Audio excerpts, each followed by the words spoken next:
Okay, to the host advisor, we could go live.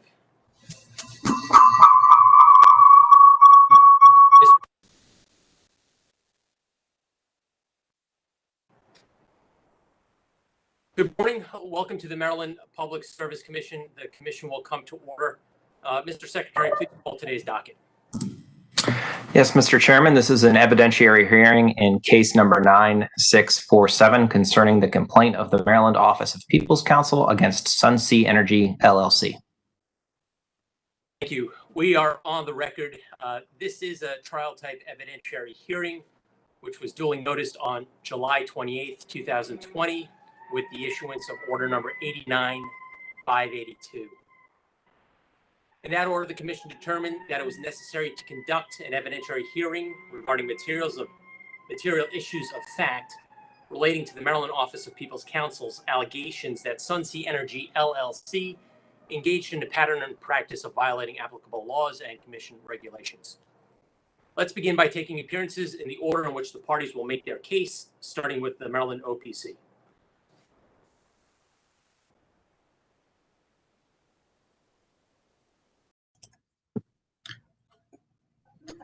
Good morning, Your Honors. James McGee with the Law Office of Robert Castro on behalf of Sunsea Energy, LLC. Weren't quite ready for you, Mr. McGee, but... Sorry about that. I wasn't, I was trying to take care of a technical issue and I heard a silence, so I figured it was on my behalf, so I apologize. No worries. Mr. O'Loughlin. Yes, Mr. O'Loughlin, Patrick O'Loughlin here for Maryland OPC. Thank you. And counsel for Public Service Commission staff. Good morning, Chairman and Commissioner. Peter Wilson on behalf of the staff.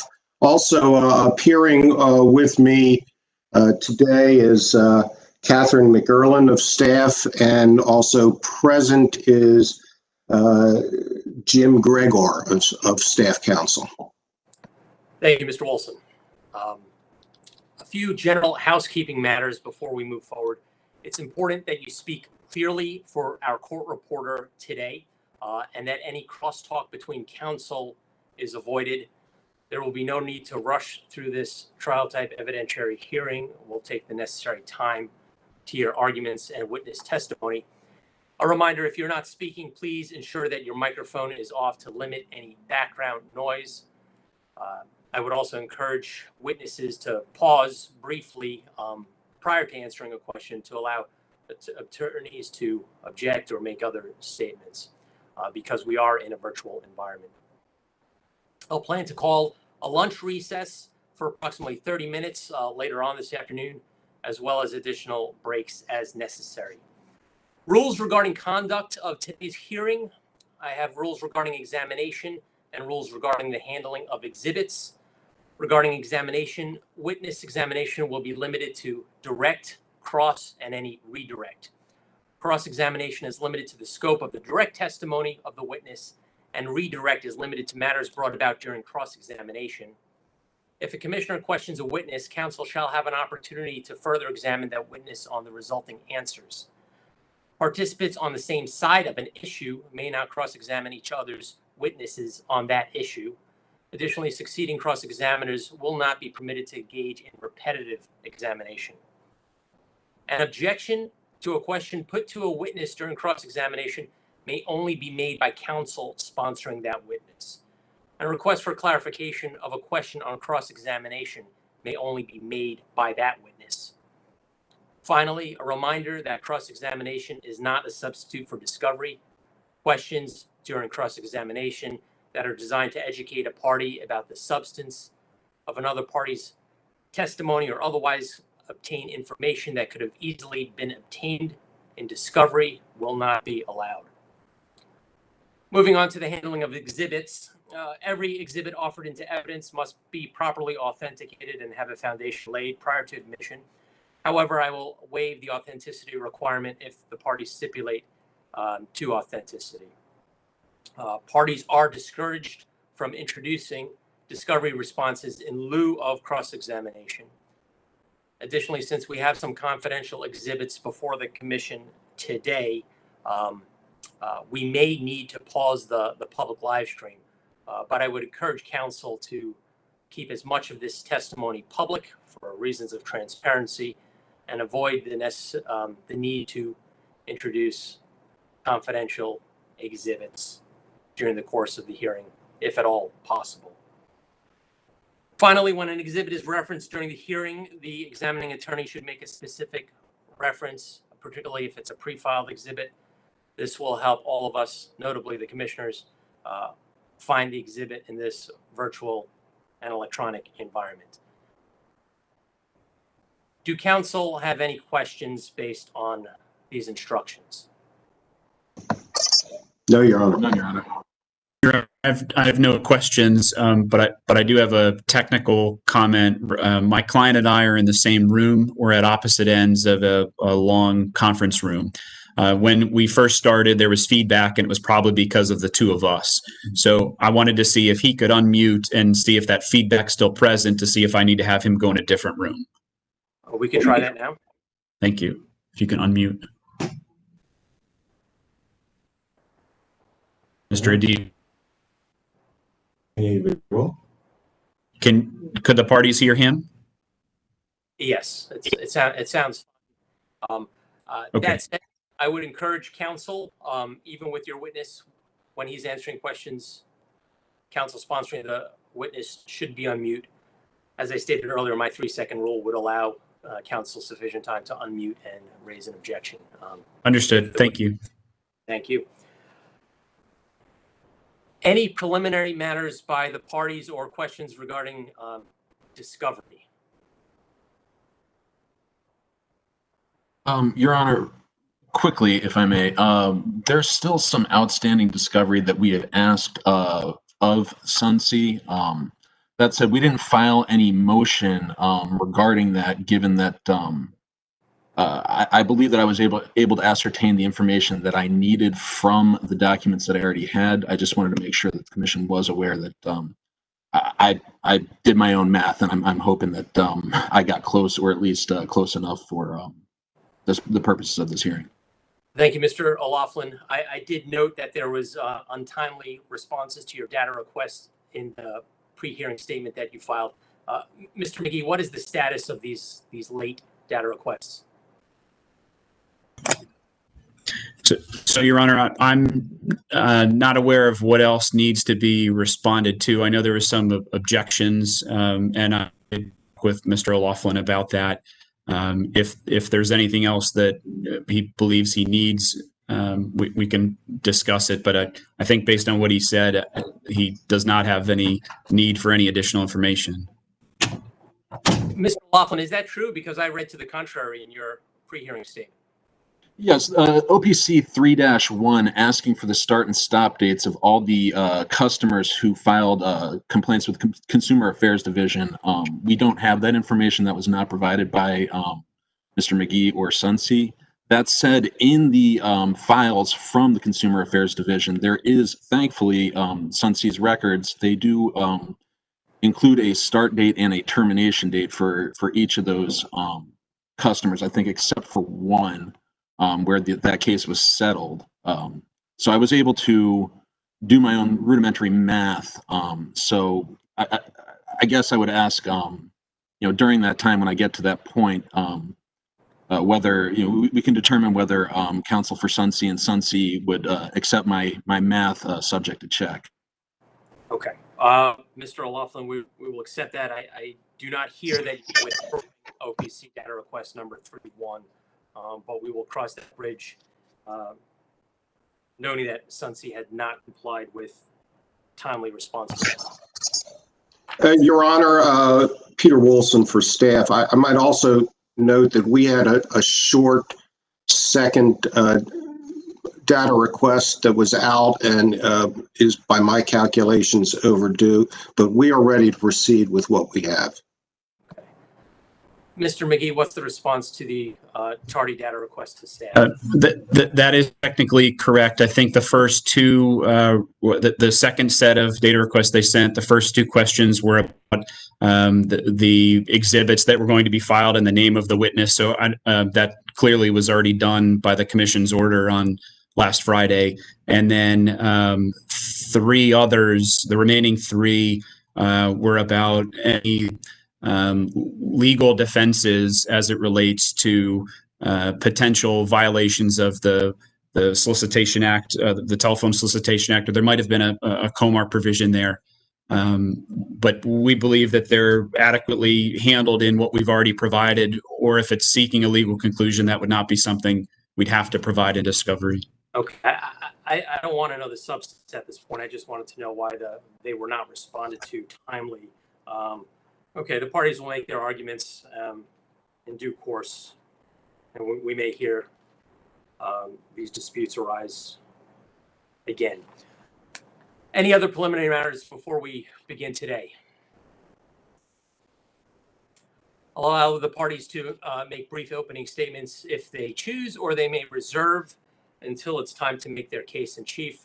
I'll begin by offering the opportunity to Mr. O'Loughlin. Your Honor, preliminarily, I wanted to ask whether it'd be possible to move all the documents that we filed on Friday into evidence, and whether the commission would prefer it that way, or to do it during the pendency of us putting on our case in chief. Let's save that until we're actually in your case. Okay, certainly. Thank you.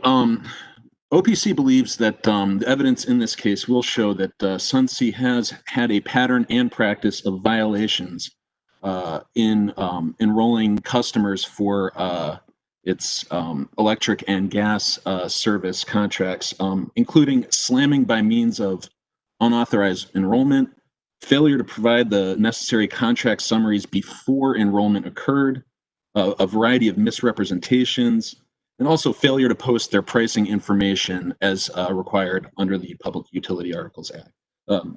These violations occurred and continued for some time, and at least beginning in December of 2019 through at least May of 2020. And as the Commission knows, the law states that each day is its own separate violation.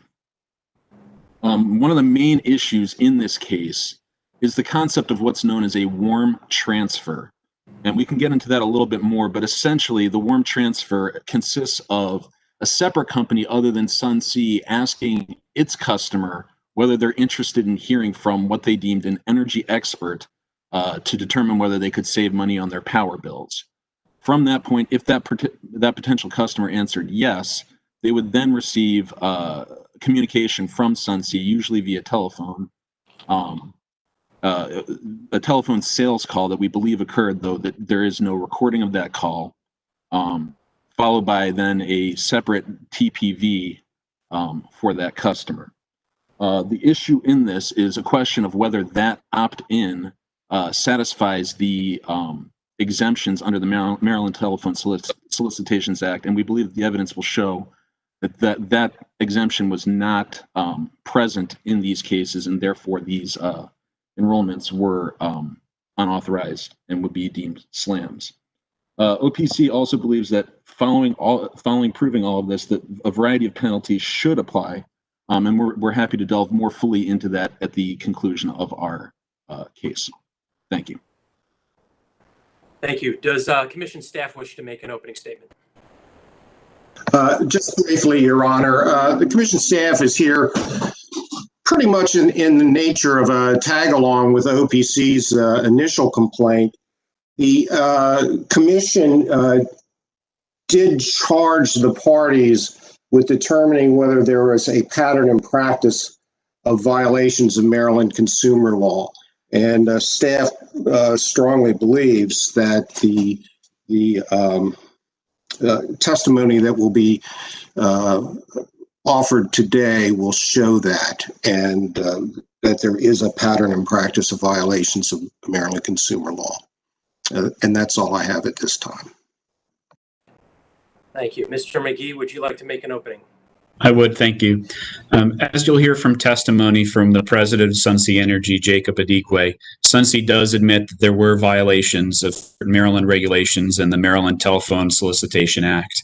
However, they did not do that intentionally, and they largely stemmed from a misinterpretation of the law and regulations.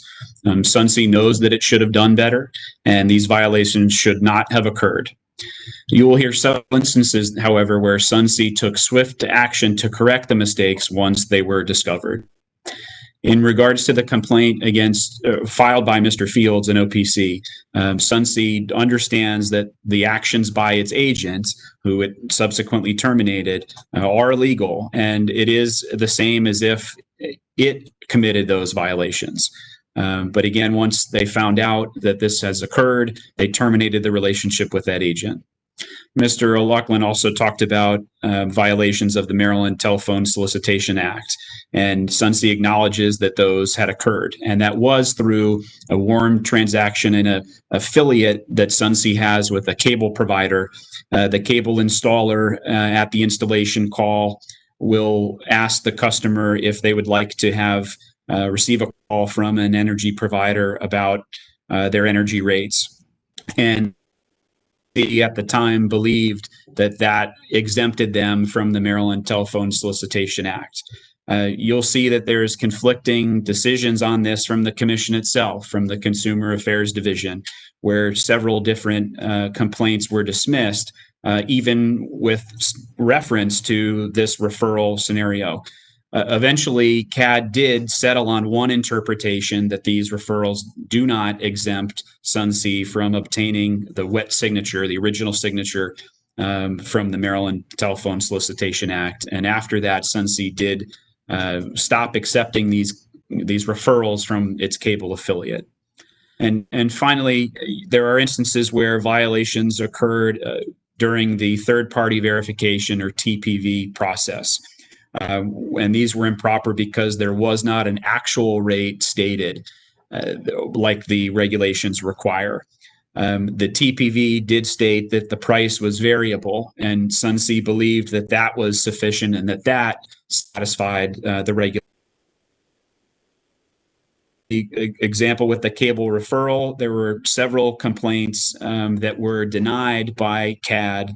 And they even referenced the TPV saying it was proper, and that did not help Sunsea understand that they were violating the regulations at that time. Once Sunsea did understand that, they corrected the issue and changed its TPV. Sunsea is a small company. They've only enrolled approximately 5,000 customers in their year and a half existence in Maryland. The vast majority are acquired by door-to-door. Approximately 75%. And the other 25 would be telephone. They do not do internet enrollments. As of August, Sunsea has about 1,500 customers in electric and about 770 in gas. And notably, of all the complaints that the commission has and will see today, and Sunsea's received, none of them are by door-to-door customers. They're all related to telephone solicitations. As a result, Sunsea took mitigation steps, as I mentioned, in the response to the complaint. They voluntarily suspended enrollment of new customers in Maryland, and as further mitigation and penalty in this case, and as a way to ensure that none of these violations can happen again, Sunsea will accept an amendment to its license that it will not acquire customers through telephone means again in Maryland. This includes whether the customer on its own, after seeing an ad, calls Sunsea. They will not acquire the customer that way. So in essence, this is a partial revocation of its license, where we think this is a substantial remedy, and this really goes to give relief to the commission and ratepayers, to the heart of the matter, to ensure no further violations occur, whether they were intentional or unintentional, as Sunsea claims. In addition, Sunsea does not oppose the requirement to notify all of the customers affected by the commission's finding that they've acquired through the telephone, and give those customers the ability to cancel its contract with Sunsea without penalty. Thank you very much. Thank you, Mr. Adigue. At this point, we will have the parties present their cases in chief with the Office of People's Counsel. Thank you, Your Honor. Now, I guess preliminarily, we'd like to offer into the record all the documents that we filed on Friday, consisting of both our pre-hearing statement and confidential pre-hearing statement. I'm not sure how the commission would like to mark these, given that our statements have exhibits to them, and so having an exhibit with its own, with a different exhibit number might prove confusing. Happy to introduce all of it together as one, OPC's one exhibit, if the commission is okay with that.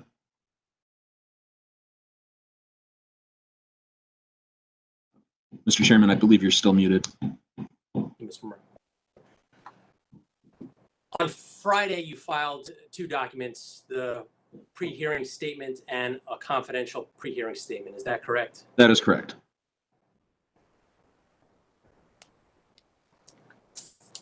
For the sake of ease, I would recommend that we designate the public pre-hearing statement as OPC exhibit number 1 and the non-public exhibit as OPC number 2.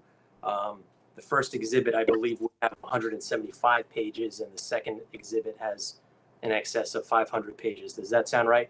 That is correct. Does that designation work for you, Mr. O'Loughlin? Certainly. Okay.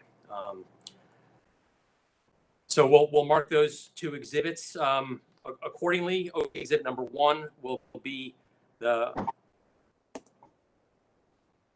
pre-hearing statement of Office of People's Counsel that was filed on October the 2nd, and OPC exhibit number 2 is so marked as the OPC non-public and confidential pre-hearing statement. I'd also like to move those into evidence at this time if there are no objections. Hearing no objection. Your Honor, I have a question. Yes. I believe attached to both was something called Exhibit 4, which was an affidavit by Harold Muncie and then a price chart. I just want to see if that's included in the exhibits that we've just. That is, and I'm happy to lay more foundation if necessary. And Mr. Muncie is also available for questioning. Mr. McGee, are you objecting to Mr. Muncie's affidavit? I'm not objecting to the affidavit if he's going to testify. In terms of his chart that he put, it's a chart of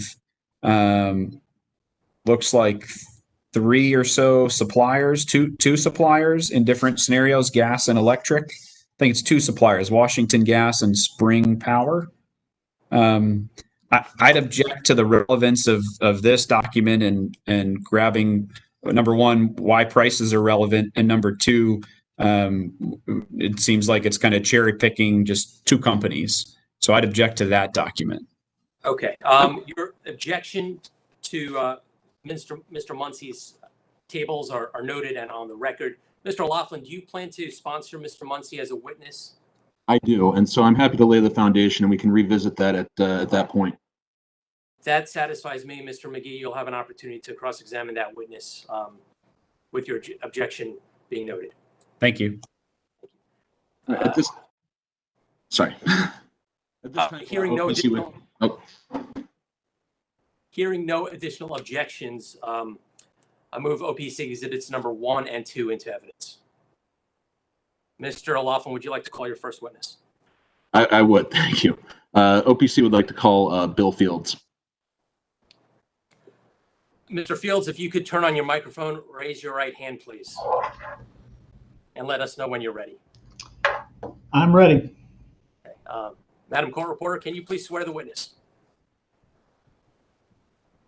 Do you swear and affirm under the penalties of perjury that the testimony that you give in the matter now pending is the truth, the whole truth, and nothing but the truth? I do. Okay, you're a witness, Mr. O'Loughlin. Thank you, Your Honor. Mr. Fields, could you please state your name for the record? William Fields, FILDS.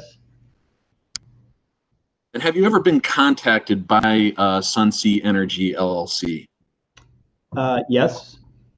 And on what date did you receive a call? First contact was May 14th, 2020, And do you recall approximately about what time you received this call? about 12:30 in the afternoon. Right, Your Honor, at this point, I'm going to refer to this particular call as the first call for clarity purposes. So what, if any, representation did this caller make in regards to where this call was coming from, like who was making the call? The caller said that they were calling from the BGE verification department. And did this this sales representative make any sort of offers on this first call? Yes. The initial, after saying that they were calling from the BGE verification department, the person asked if I had received my $50 rebate yet. I said that I had not received that rebate, and he said that he would be able to provide that rebate for me. He said that he was calling as part of the Choice Energy program, and that I was qualified for this program because I had paid my BGE bill on time for the last 6 months. He said that everything regarding my electric service would remain the same. He said that I would receive $50 per month as a shopping credit, and that I would also save $30 to $40 per month on my utility bill. I think that's where the primary, offers that were made during that call. At any point, did Sunsea request your electric choice ID number? He said that he had my account number and he read off my electric choice ID number. He read off a number which was my electric choice ID number. So he already had that number? Yes. Okay.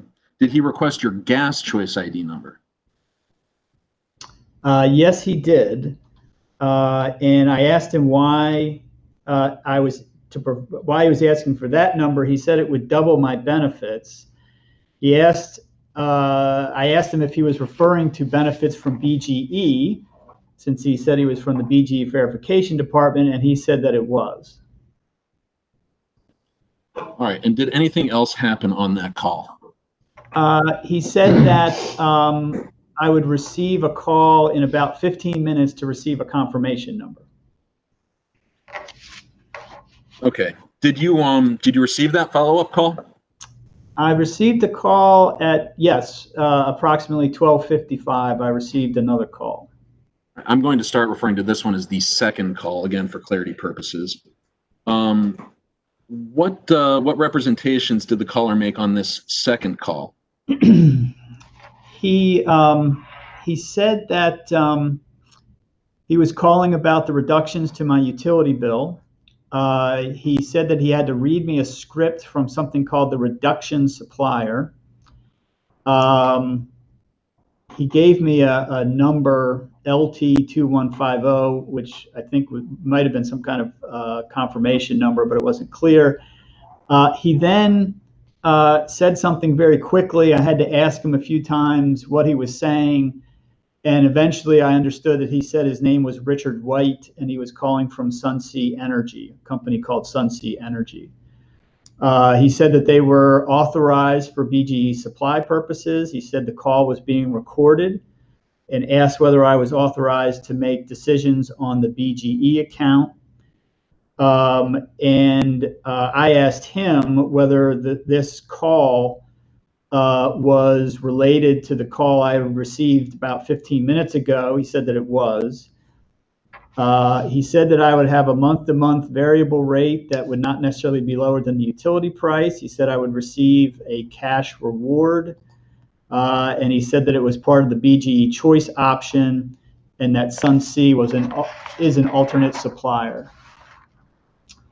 He then led me through a TPV type of call. He stayed on the line during the call. When the TPV asked to push certain buttons on the phone, he said that he would do that, and he did push the buttons. And then he explained all that to me, and then he brought on the the TPV part of the call. Was there anything else of note that happened during the second call? Well, they did the TPV part of the call. There was a recording that asked me to state my name, verify my address and account numbers, and asked me to confirm service from Sunsea. Mr. White was still on the line. He asked me to speak more clearly a couple times during that part of the call. And then after the TPV part, he gave me another confirmation number. All right. Was that the end of the second call? Yes, that was the end of the second call, and then he called me back a little bit later. Okay, so you received a third call. Yes. Okay, so what happened on this third call? He said that he had not completed the process for natural gas service, and we went through that TPV process again. All right, and did anything else happen? In terms of calls on that day, that was it. All right. Following these calls, at any point did you receive a contract to sign? No. Did you receive a contract summary of any sort? On May 29th, I received 2 letters from Sunsea. They're attached to the affidavit that was filed along with the complaint back in early June. So I received those on the 29th. This was after I contacted BGE customer service on May 22nd and was told that that BGE had been contacted by Sunsea to initiate a switch for both gas and electric. That happened. So I talked to BGE on May 22nd. I received a letter in the regular mail from Sunsea on May 29th. And So- in that letter, it had a contract summary type form that had a price. But the prices that were in those contract summary forms were never mentioned during any of the phone calls on May 14th. And last question: do you recall what the price was for electric service?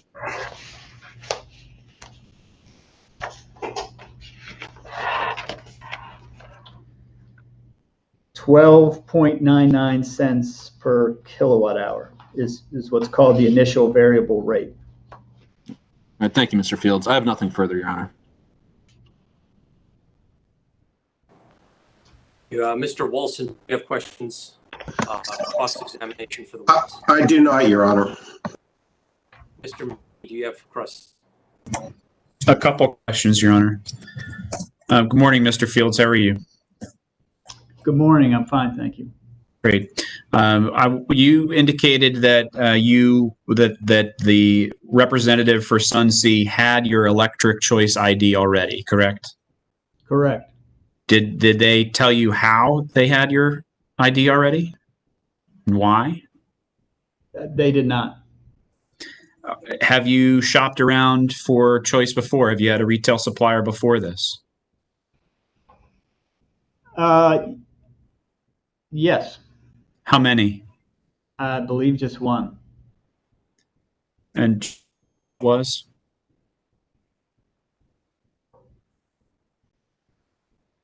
No, I don't. And what time frame was this?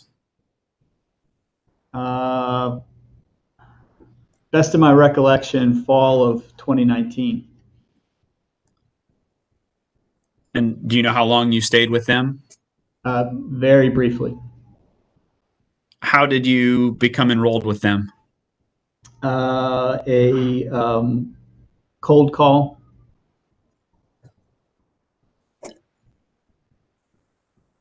And what was your purpose of switching with them? The cold call that I received had some numerous misrepresentations. It wasn't clear who the company was, and I wanted to find out who the actual licensed supplier was. So was it a similar scenario as what occurred with Sunsea here? Similar. Okay. And those are the only two times where you've ever given out your electric ID or that discussed with a supplier? That's right.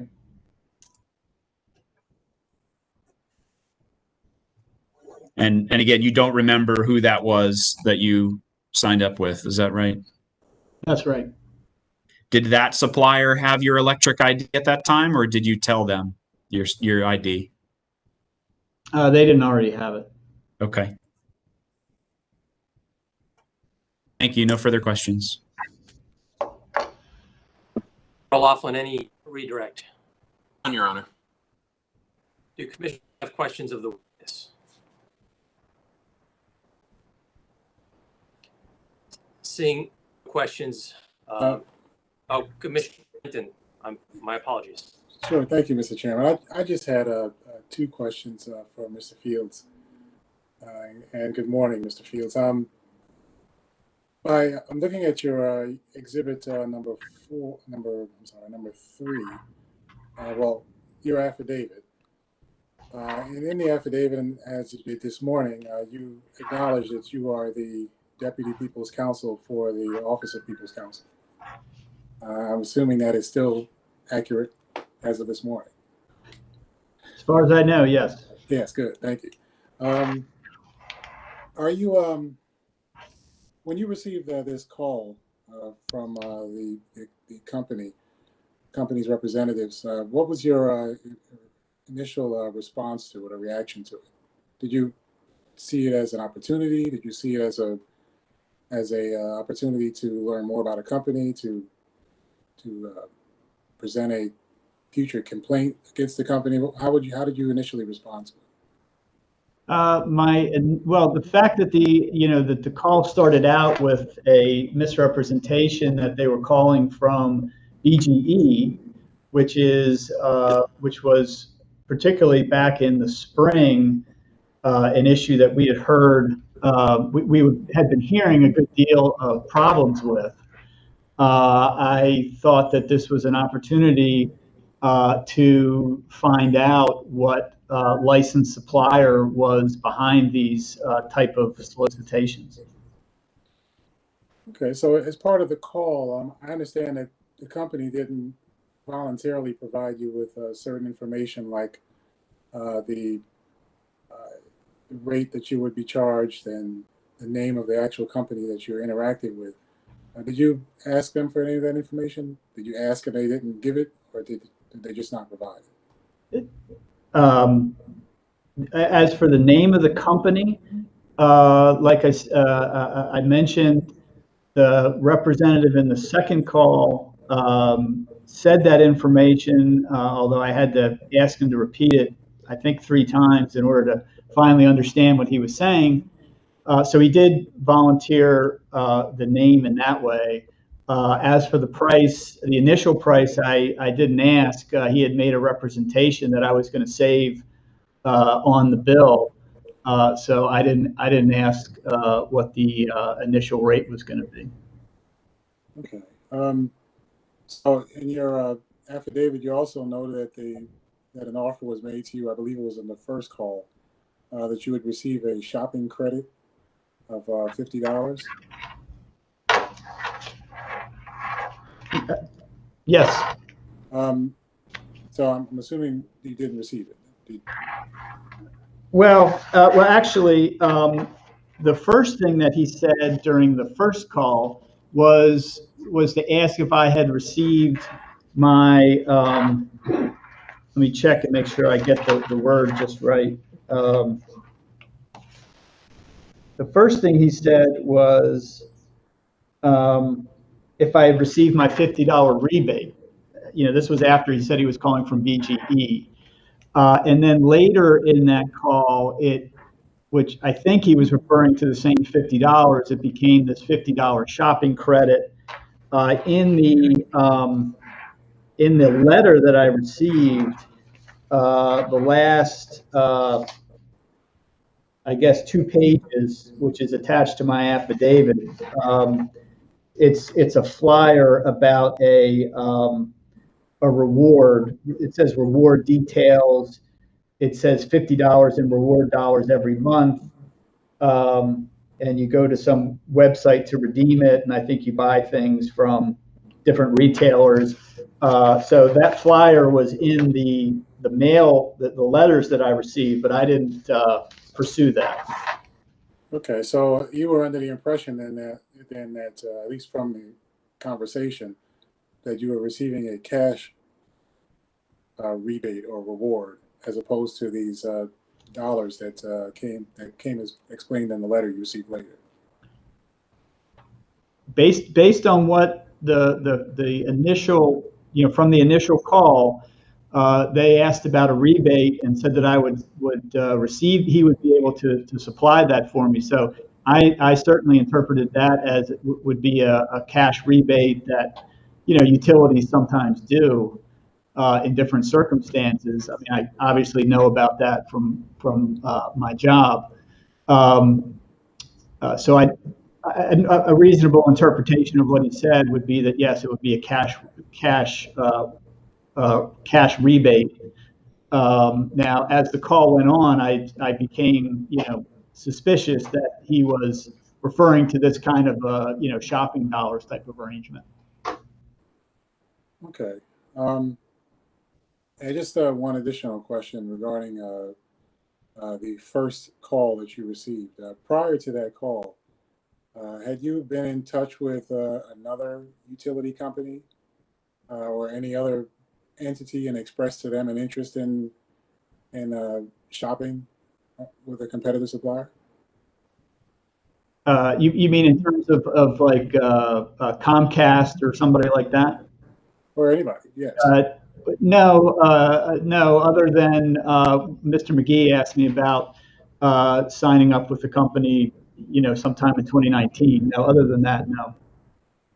Okay, so I'm not referencing another supplier, but I'm talking about a company that you might have had a current business relationship with. No. Okay. All right. Thank you. Thank you, Mr. Fields, and thank you, Mr. Chairman. Thank you, Commissioner Linton. To be clear, I'm not sure one of Commissioner Linton's questions was answered by the witness. So I'm going to ask the question of the witness. Did you receive a $50 reward, not a rebate, a reward from the company? No, I did not. I received I did not receive any reward, any rebate, any cash back from the company. I did receive that flyer, but that was it. Do commissioners have additional questions? Does council have any additional questions of the witness based on Commissioner Linton and my question? No, Your Honor. Hearing none, the witness is excused. Please call your next witness. Thank you, Your Honor. At this point, OPC would like to call Mr. Harold Gene Muncie. Muncie, if you would open your mic and please raise your right hand.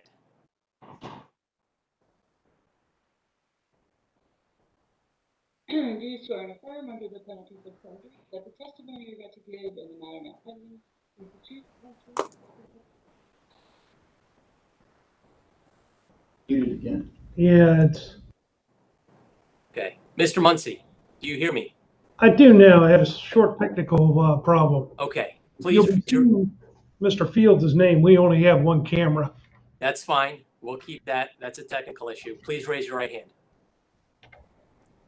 Do you swear and affirm under the penalties of perjury that the testimony you're about to give in the matter now pending is the truth, the whole truth, and nothing but the truth? I do. Laughlin. Thank you, Your Honor. Could you please state your name for the record?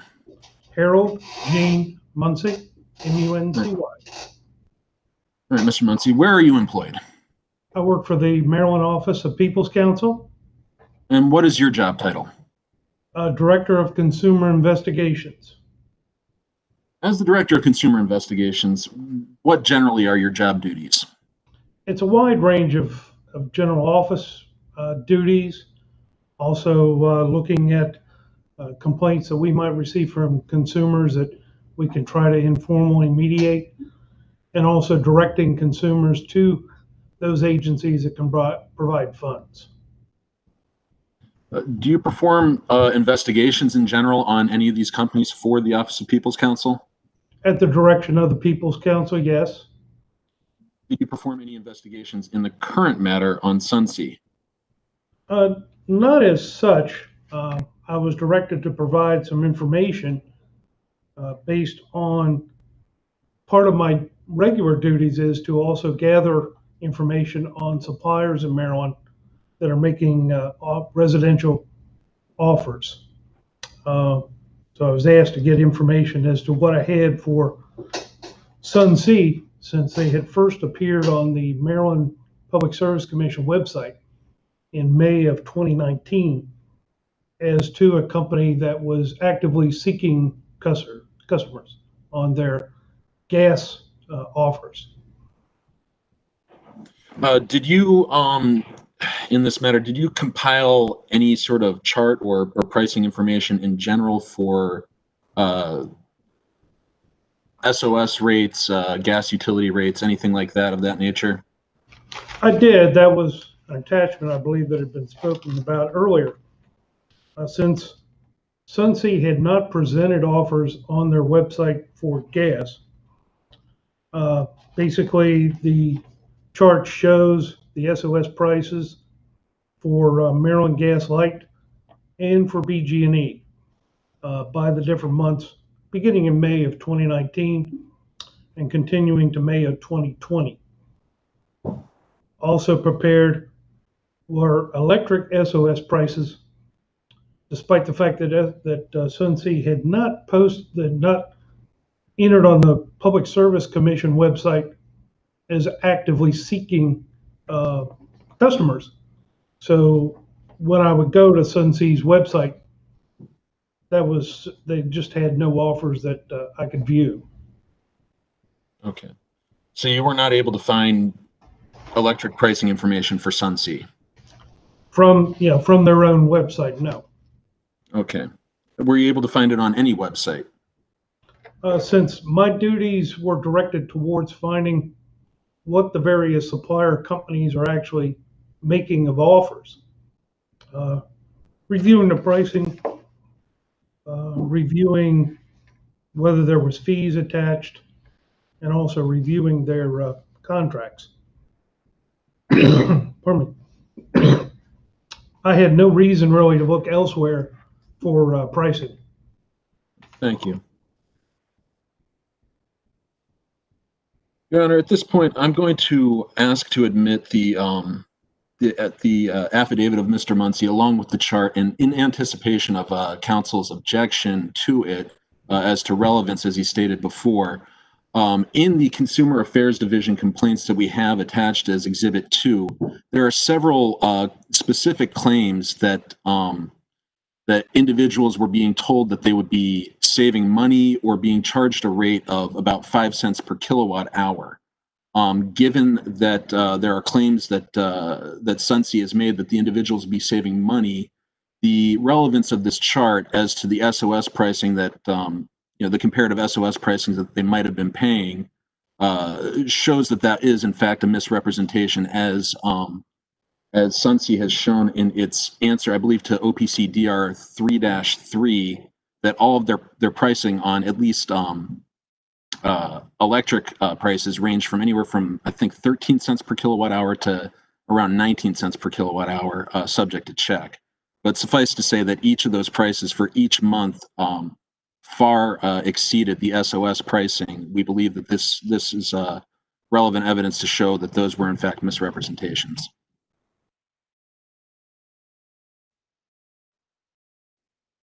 Mr. Commissioner, I believe you're still muted again. We'll from Mr. McGee, I suspect, in a moment, but let's take a look at what we're discussing. I imagine we could look at the public exhibit, which is OPC exhibit number 1. And of that 175-page document, what page should we review? I know it's Court's indulgence for just one moment.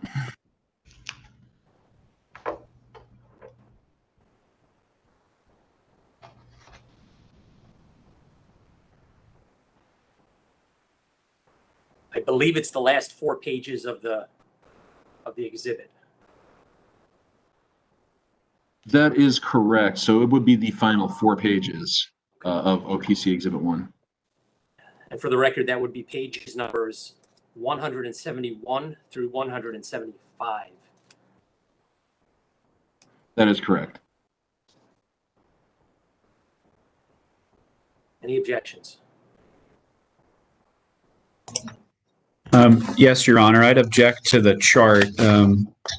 Even though he testified, I'm not going to object to the affidavit, but the chart, I understand the counter to the relevance. I won't repeat my initial objection, but I will as it relates to the cherry picking. I think it's fine to have a chart of what the SOS rates were then, and if there is a relevant comparison to that rate, but adding a couple suppliers of how they were picked or why or what their price charge is. This isn't about comparing rates from other retail suppliers. So I don't think there's any relevance to that. And I would not want this exhibit admitted as it relates to all those rows about other suppliers' offers. Thank you, Mr. McGee. I agree with you. The prices that Sunsea opts to charge its customers is its business. There are no caps in the competitive retail supply business. However, as Mr. O'Loughlin notes, pricing may be an issue based on the statements that were made by some of Sunsea's either current or former customers. The relevance of the SOS rate, as Mr. McGee just conceded, may have relevance in this proceeding. However, the fact that we have other suppliers here, including Great American Power, WGES, and Spring Power are not relevant. So those other retail suppliers and the information in those charts are struck. We'll keep the SOS rate for the utilities in the exhibit and in evidence. Thank you, Your Honor. OPC is satisfied with that. At this point, OPC has no further questions of Mr. Muncy. Thank you. Does commission staff have cross of Mr. Muncy? We do not, Your Honor. Does Sunsea have cross of the witness? Yes, briefly, Your Honor. Mr. Muncy, good morning. How are you? Good morning. I wanted to talk to you about your assertion that Sunsea's website does not have any rates on it. What address did you go to look that up?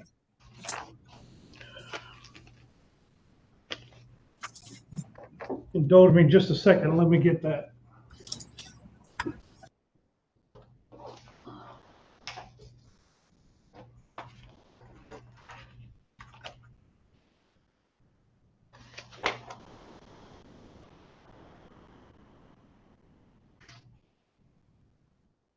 That would be capital SUN, SEA with no space, Energy LLC. This is the same web address that is posted on the Public Service Commission website.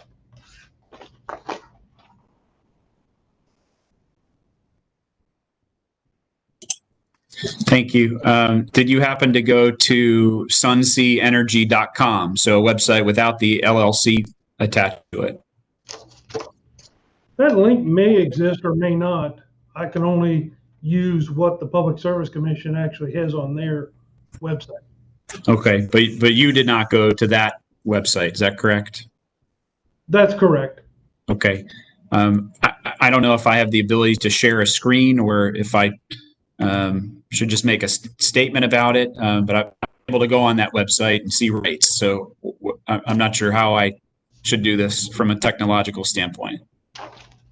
If you could share your screen, Mr. McGee. It looks like you have privileges to do so. And Okay. then we have Mr. Muncy, some questions based on what we're looking. Thanks. Going to show you how to mute your video. Click share.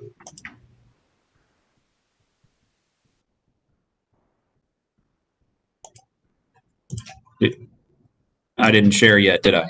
No. Okay. That's okay. Pause the video first. Stop the video. Yeah, stop the video. Then click share. Good. Very good. You can now see your screen. Okay. Could everyone see this? Yes, it's on the screen. Okay. So Mr. Muncy, on the very top, do you see where it says sunseaenergy.com? I do. Okay. And then if and that there has a logo there, and that's, or is that the logo that you understand is associated with Sunsea Energy in this case? That's the same energy logo Okay. I've seen before. All right. And then if I scroll down to a spot that says rates, do you see that? I do indeed. And if I click rates, do you see Maryland rates?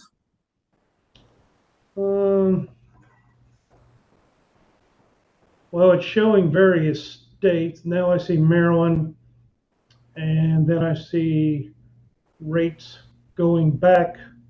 Well, on this screen, my screen, May of 2019, I see a rate. I don't see anything that designates if it is a fixed or variable rate. Okay. Then if I'm scrolling down a little bit, there's some, Yeah, and then it gets to New Jersey. Do you see where New Jersey then comes into play? exactly. Yes. Okay. Okay. Gas. And I believe there's a section for gas. There. Whoop. Oh, sorry, I'm going too fast. Right here. You see gas. I think Okay. there was an earlier one too at the top of that chart. Okay. No, okay, I must have skipped that fast on me. Okay. Thank you. I'm going to try to stop sharing. Yeah, do that. Okay. No further questions of this witness. Your Honor, Yes. I would ask that website and what we saw would be marked for identification and made part of the record. Not only the chart of the rates, but also the first page where it proclaims "no contract!" ! Any objection? No objection. The website display the website in its entirety. If there's no objection, will be marked as staff exhibit number 1. Is that right, Mr. Wilson, or do you have? I have a staff exhibit 1, but we certainly can make it a staff exhibit 1, and I'll change my 1 to 2 later on. A question of clarification, Your Honor. Is there anything you need us to print or send into the commission to preserve that exhibit? We'll take judicial notice of the exhibit Okay. as it appears today without further modification as staff exhibit number 1. Thank you. And that's moved into evidence.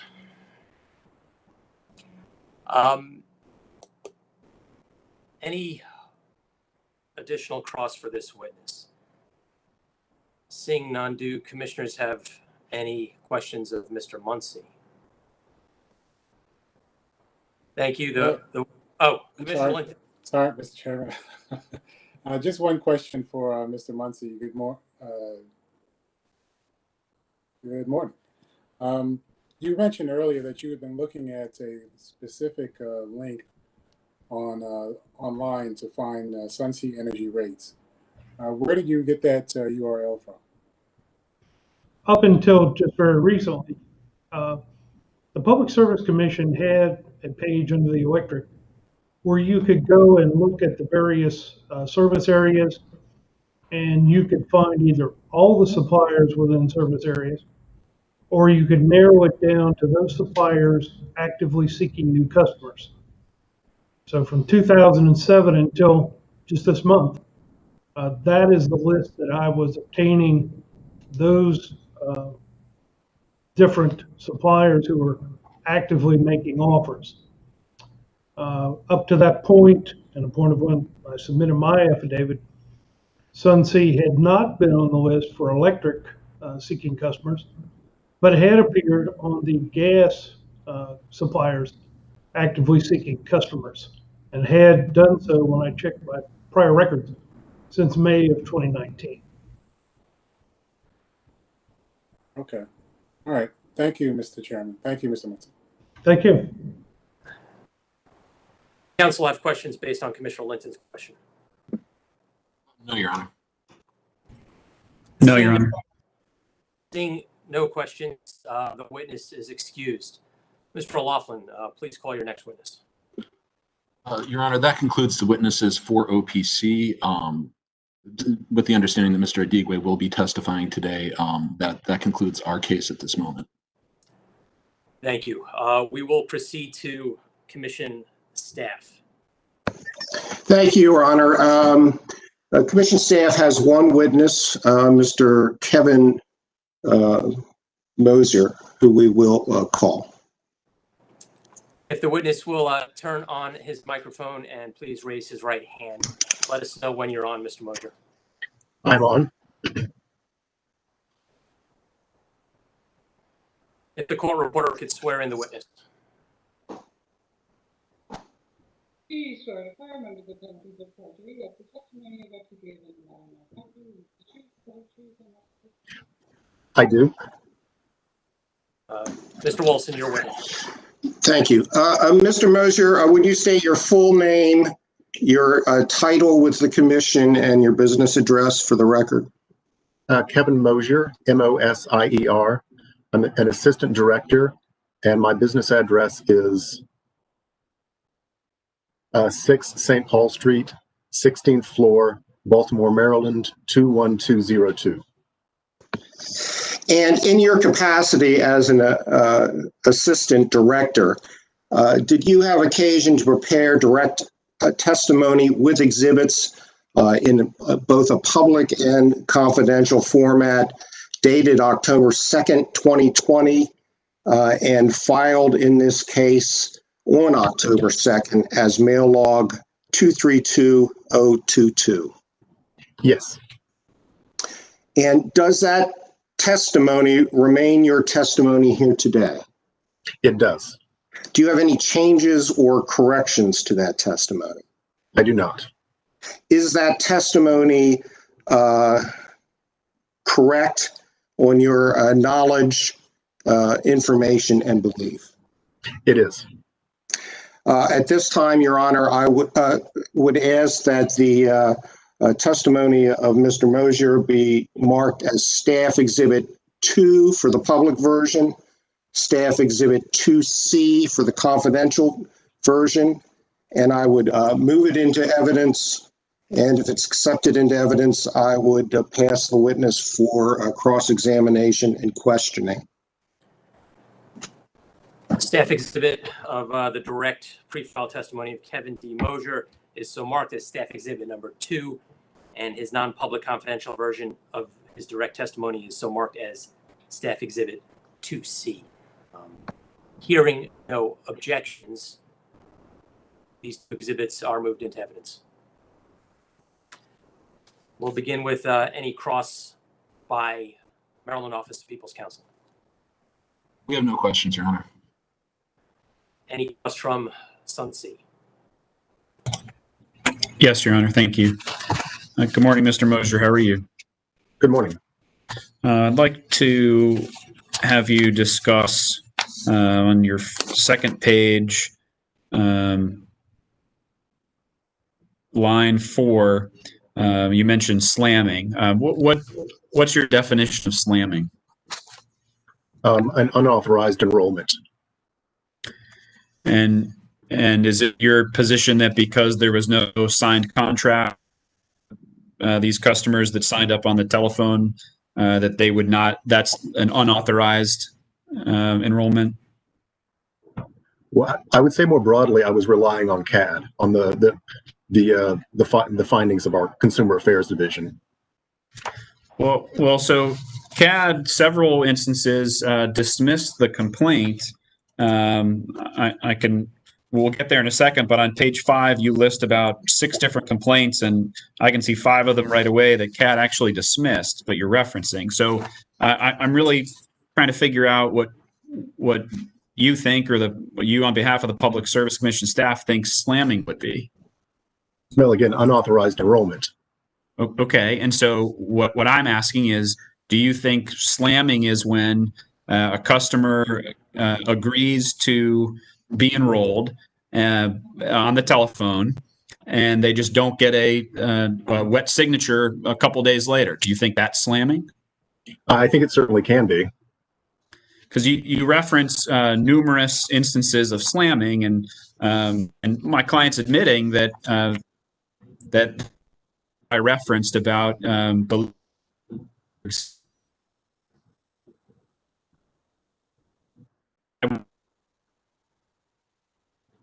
you're categorizing, some of these complaints.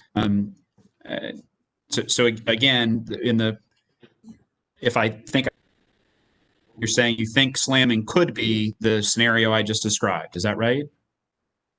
I had trouble hearing what you said, but in short, Okay. I'm relying on our Consumer Affairs Division. When they've stated it's slamming, that I believe it's slamming. Okay. Where has CAD said that it's slamming? Well, I'm sorry. When it's they've stated that in numerous of these instances that the enrollment was unauthorized, or was an invalid enrollment.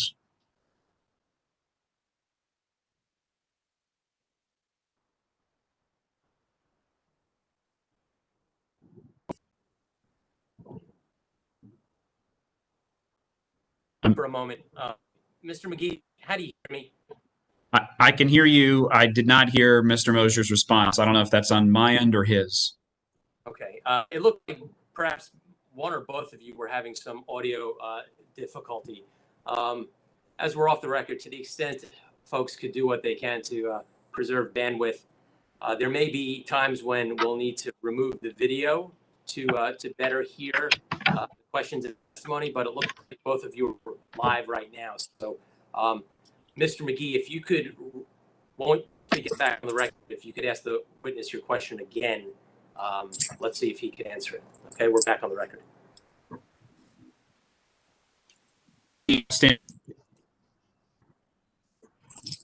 Staff say that.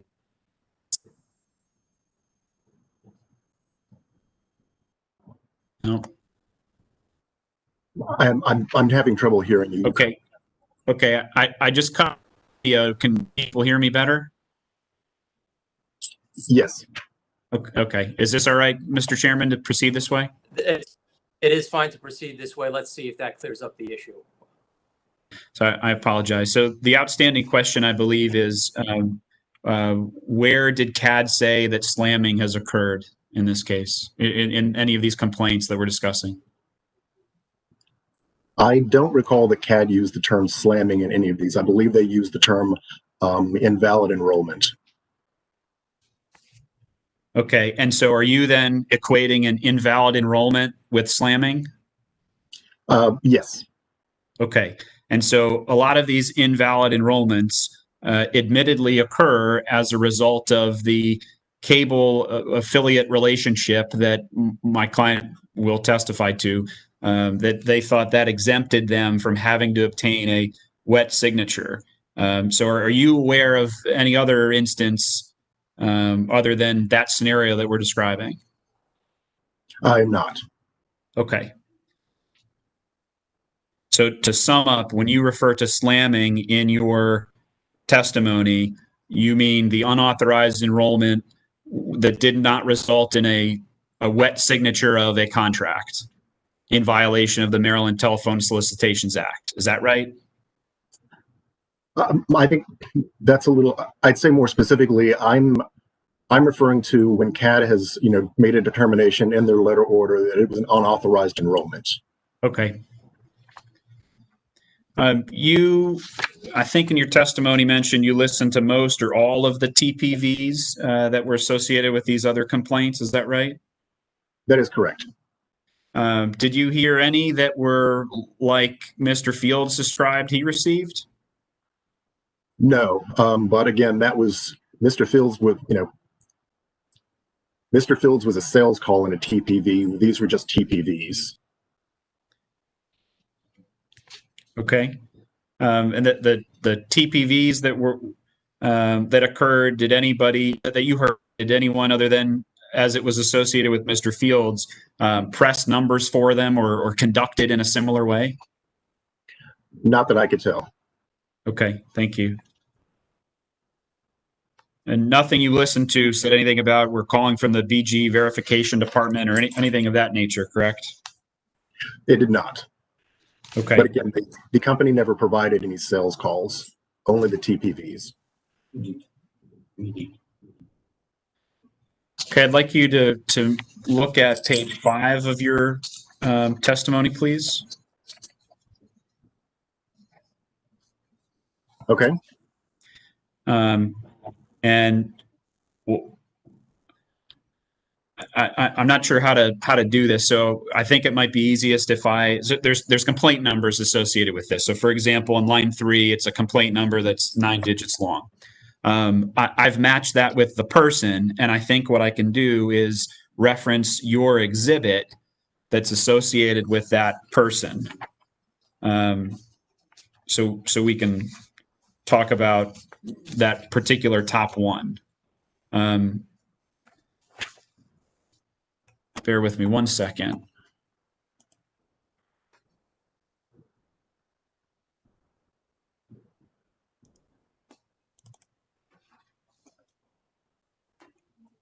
Okay, so it's my understanding that that with in your chart that you have your summary of your CAD complaints. McGee, let us follow along. Where are you? I'm not sure what exhibit this is or how this is done, but there was a confidential exhibit that is titled Summary Report, or CAD Summary Report, as the PDF says. I don't know what exhibit number that is, but if we can get to it. Hold on. I believe that we've already marked this as Staff Exhibit 2C. Is that correct? I thought 2 was his testimony. Yes. Are you not citing to page 5 of the witness's testimony? Well, that's what I started, but what I was trying to do on page 5 of his testimony, there's complaint number on line 3, 120346330. I know the person's name associated with it, and there's a chart that staff has provided that can link that up without saying that person's name. Okay, I'm asking you, where is that chart so I can find it? That I don't know. That's my question too. I'm sorry. Your Honor, that should be attached to what is now Exhibit 2C. That was filed separately with the Executive Secretary's office because of its size. So that was supposed to be provided to you.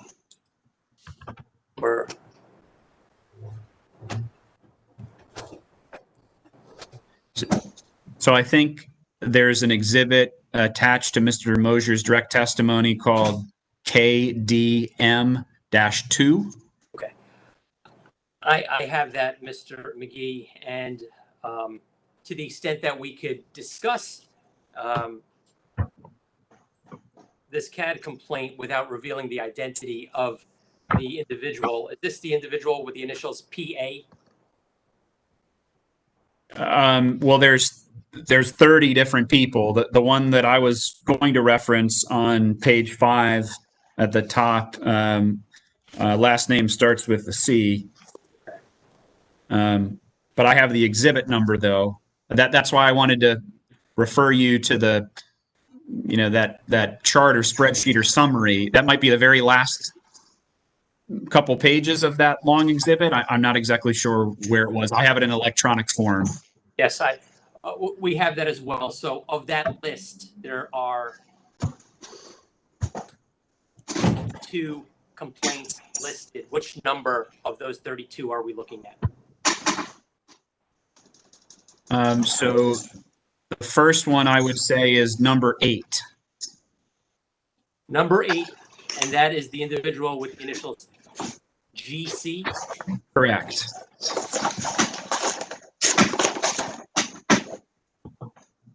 Let's give, okay. Somebody, Mr. Wilson, are you speaking?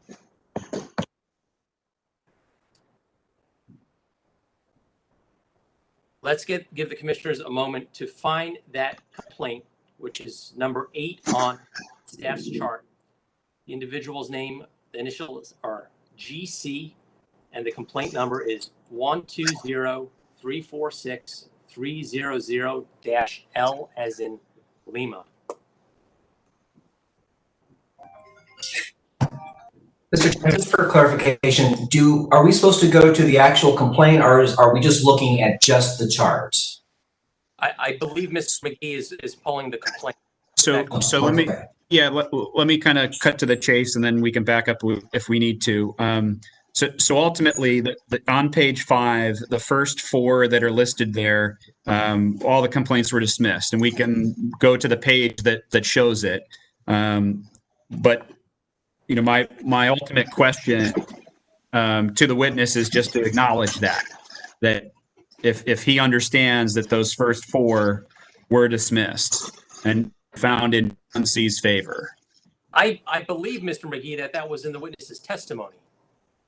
Do you just want him to state that for the record?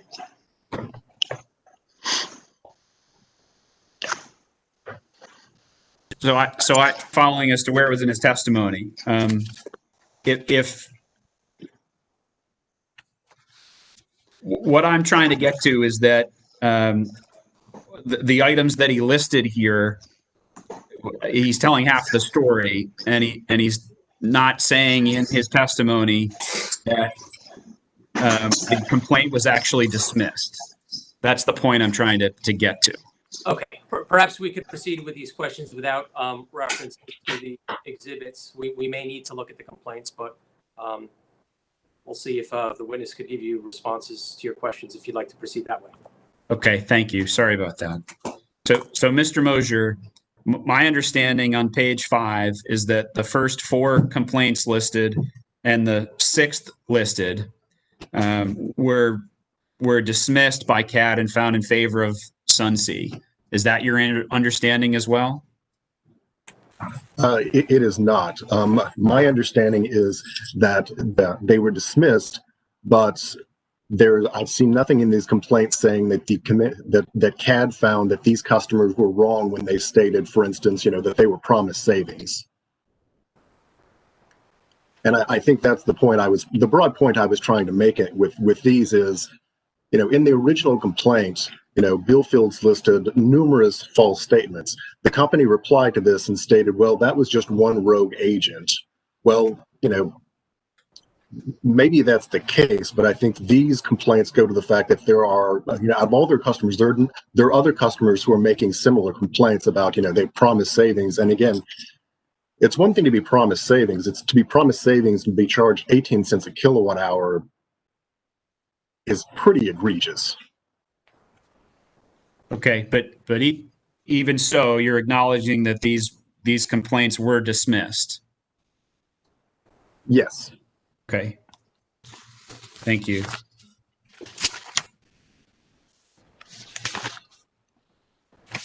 Court's indulgence, one moment, please.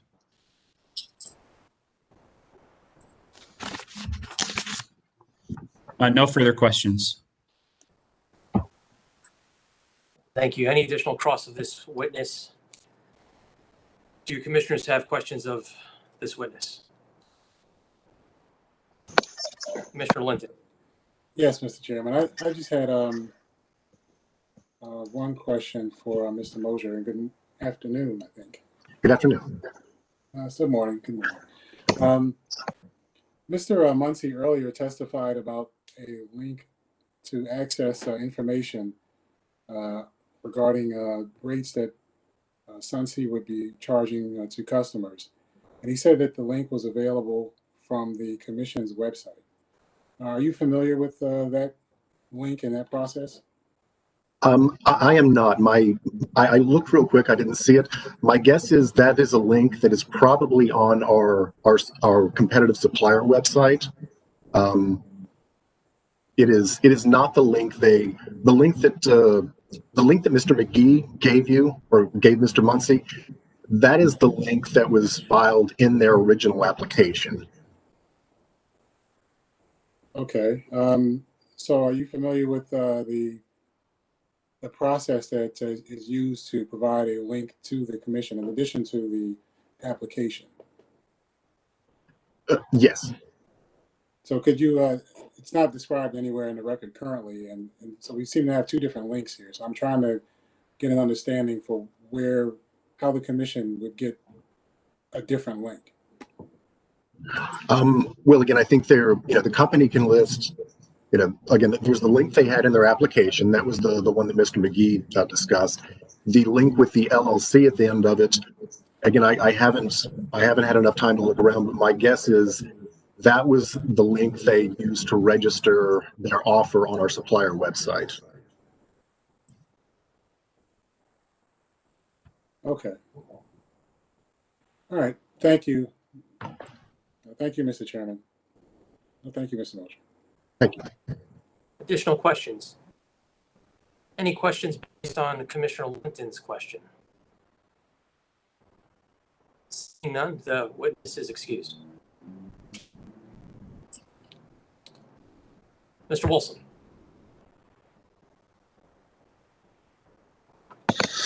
That is the end of staff's evidence, Your Honor. Okay. All right. We will at this time take a 10-minute recess. We'll reconvene at 12 noon and begin with the case in chief of Sunsea at 12 noon. We're in recess.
We'll go on in 1 minute.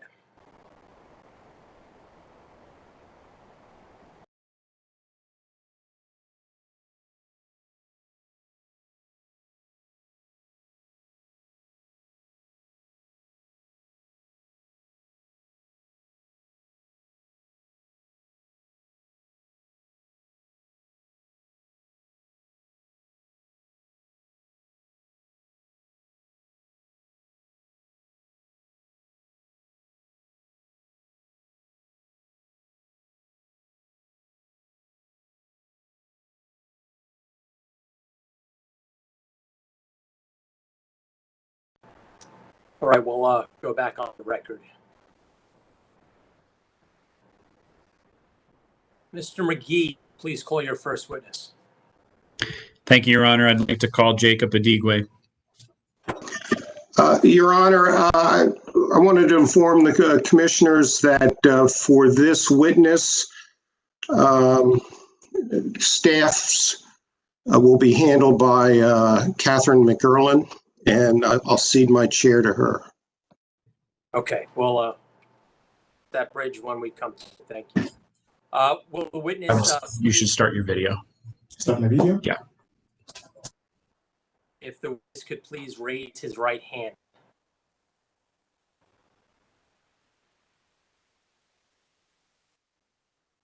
Do you swear and affirm under the penalties of perjury that the testimony about to give in the matter now pending is the truth, the whole truth, and nothing but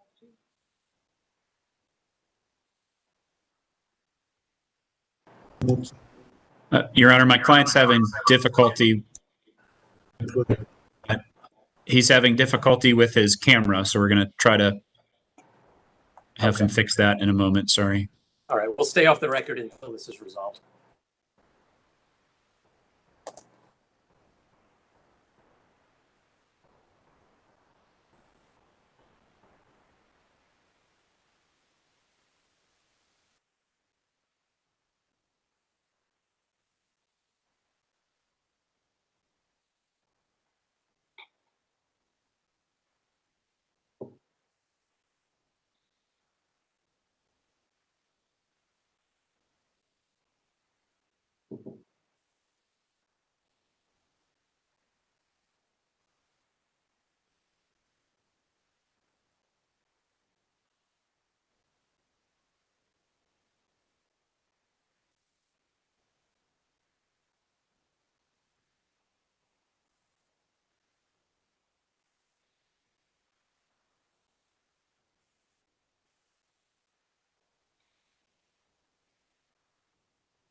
All right, I'm back.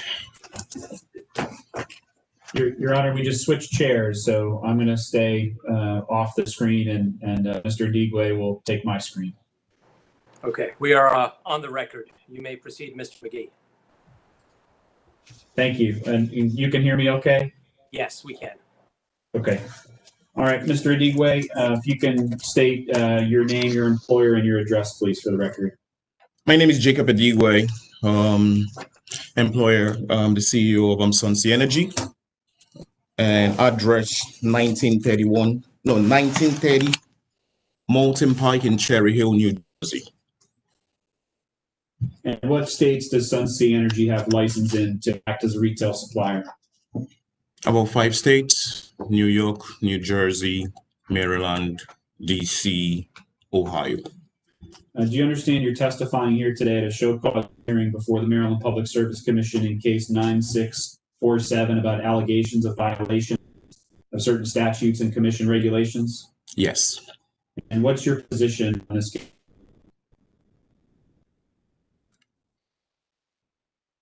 My position? Yes. What's your general position on the you violated these regulations? And do you believe that you violated them intentionally? Yeah. Did you violate them intentionally or unintentionally? Unintentionally. Okay. And after you found out about these violations, did you try to correct them? Immediately. Okay. And do you believe your license should be suspended or revoked as a result of these actions? No. And why not? Because this was clearly done by Rogue Center, which we hired. All right. It's not our general business practice. We don't, you know, we do follow the law. All right, we follow the rules and regulations surrounding energy deregulation in the state, and you know. So one.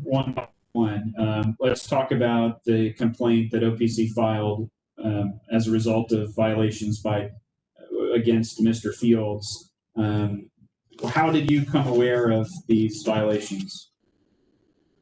Mr. Bill Fields and Mr. O'Glanglin on May 25th. All right, sent email. All right, I sent me my email and call. All right, I was on that call, and Mr. Bill Fields, you know, brought to my attention what a transpired. Upon, you know, it also provided us the confirmation of the enrollment. When we internally, when we did this investigation, we internally found the center who who basically misrepresented us. Immediately, we terminated their contract, and we post further enrollment on the state to so as to make sure nothing of such reoccurs in the future. So who was the agent that you hired that contacted Mr. Fields? It's a center by the name Blend BPO. And you said that you terminated their contract with you with Sunsea as a result? Correct, yes, we did. So I'd like to refer you to what's been pre-marked as Sunsea Energy Exhibit number 1. Mm-hmm.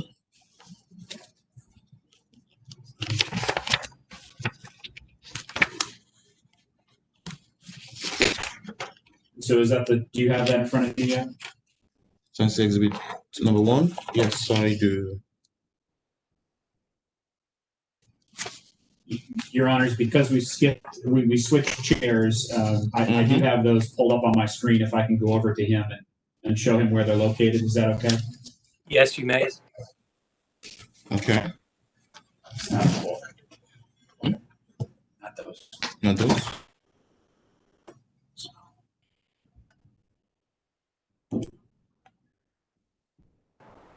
These. Okay, gotcha. They're all those. Okay. Okay.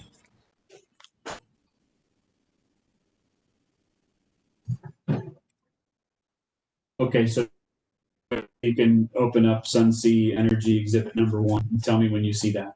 Gotcha. It's opened. Okay, and so is that the termination letter that you referenced?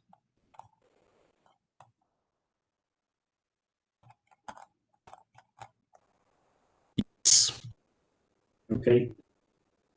I'd like to move Sunsea Energy Exhibit number 1 into evidence. No objection. Hearing no objections, the document that we're marking as Sunsea Exhibit number 1, which is a letter dated May 25th, 2020 from Sunsea to Mr. Malik Hassan, is so marked and moved into evidence. Thank you. And did you provide Blend BPU and other call agents with training materials and scripts for calls that they were supposed to follow? Yes, we did. And so I'd like to refer you to what's been pre-marked as Sunsea Energy exhibits numbers 2 and 3. Gotcha. And tell me when you have those. Exhibit 2 is currently open, yes. And so is that a telephone script that you've provided? Yeah, yes, for inbound purposes only. Okay. And do you see exhibit number 3?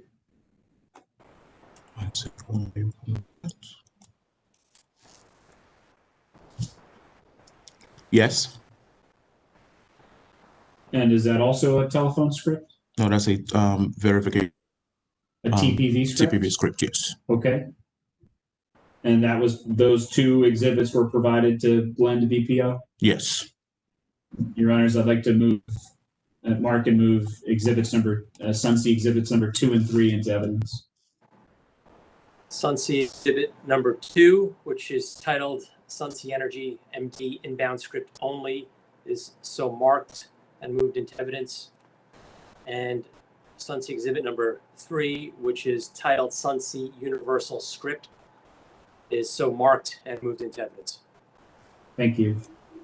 And Mr. Adigue, did you provide training materials to Blend BPO and other call agents? Yes, we did. And now if I can please refer you to what's been pre-marked as Sunsea Energy exhibits numbers 4, 5, and 6. Gotcha. Good. I'll put in those documents. If you can look at number 4 and accurate. Yes, it is. Those are training materials. Mm-hmm. Yes, it is. And how about number 5?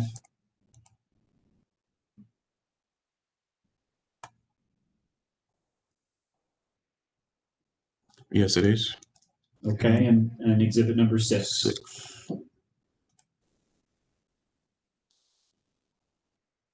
Yes, it is. Mm-hmm. And again, these 3 documents were given to Blend BPO to train them. Yes, it was. Okay, Your Honors, I'd like to mark Sunsea Energy exhibit number 4, 5, and 6, and enter those into evidence, please.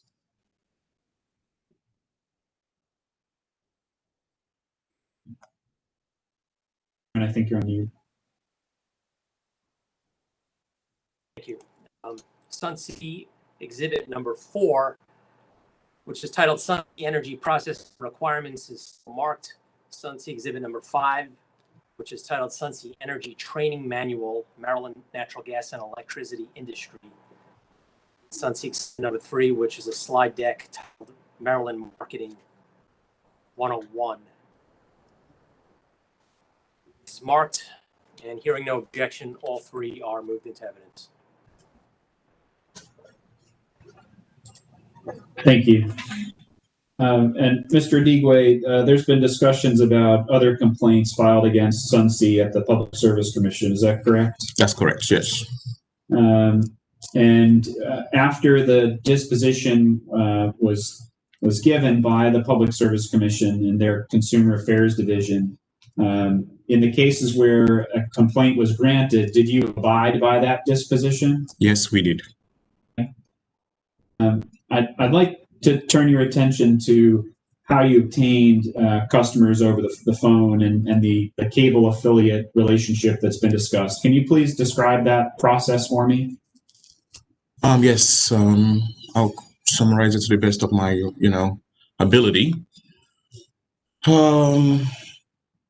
We do have a cable marketing affiliate that sends us some referrals. All right.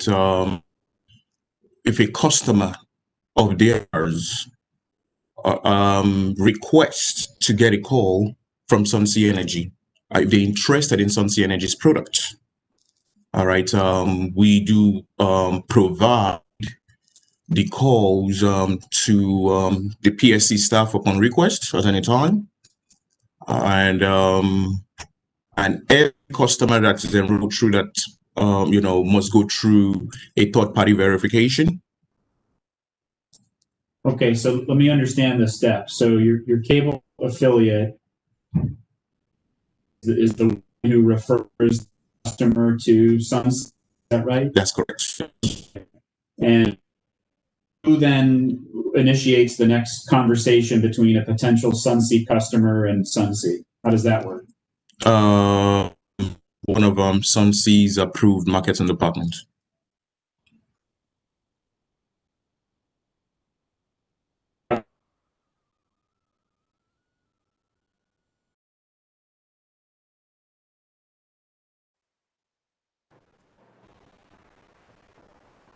PPV. What do you do now? We send out a letter, contract summary, full statement and everything. All right. There's another thing I want to bring. It's the job of the to hand over our. Also, it's also included in the welcome letter we did get from us directly.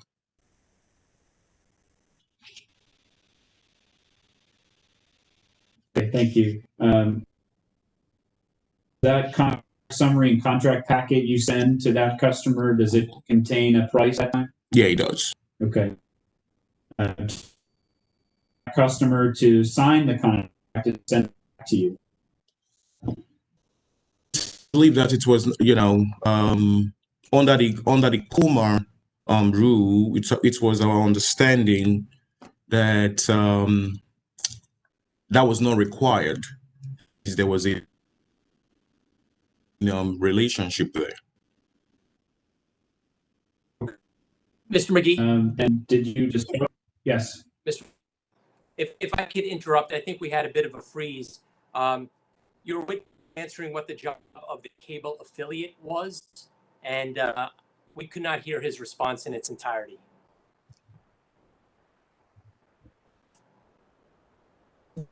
Yes. Job of the cable affiliate is send us any customer who shows and verbally, shows interested in hearing from our, from specialist. All right, so as to get a green product on the on.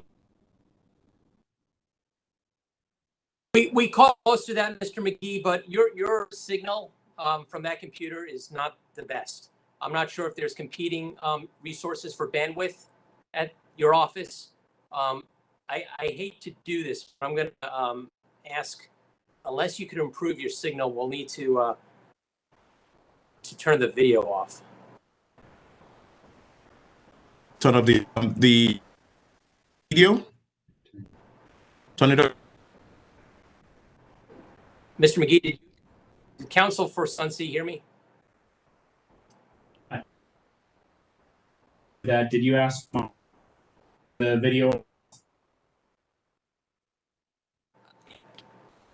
I did. We're going to go off the record just for a second. Mr. McGee, the signal coming from that computer is not ideal. It's rather weak. It's not ideal to have a witness on the stand that we can't see. But unless you have another way to increase your signal, that's my best alternative. Mr. Chairman, if I could interrupt briefly, it's possible for them to switch that computer to a phone for audio. We could then keep the video signal, but have the phone connection for the audio. That might improve the situation. Mr. McGee, can we do that? We will try. Do you have a phone number?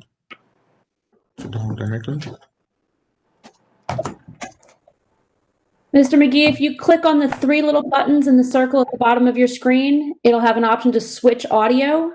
If you click on that, it'll give you a phone number and a participant number, so it'll call in and keep you linked to the video. You can get it if you want to get.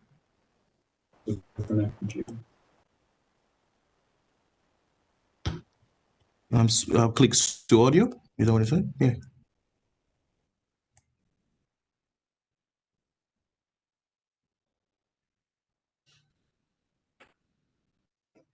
What's the calling number for you? Can you see that? Okay, got a calling number now. All right, is this pretty loud enough? Is this good? Yeah, sure. All right, I have the number. Should I read it out to you?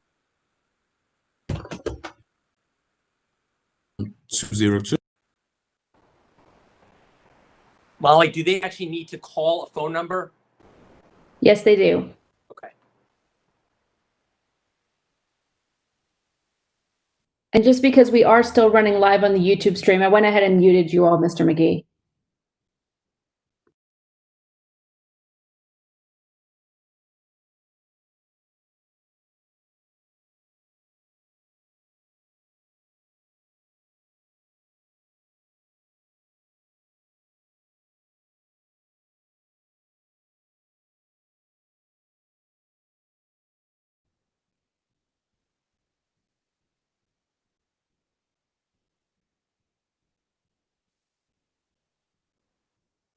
Mr. McGee, when you guys are all connected, if you want to turn the video back on and let me know so that I can unmute you on my end.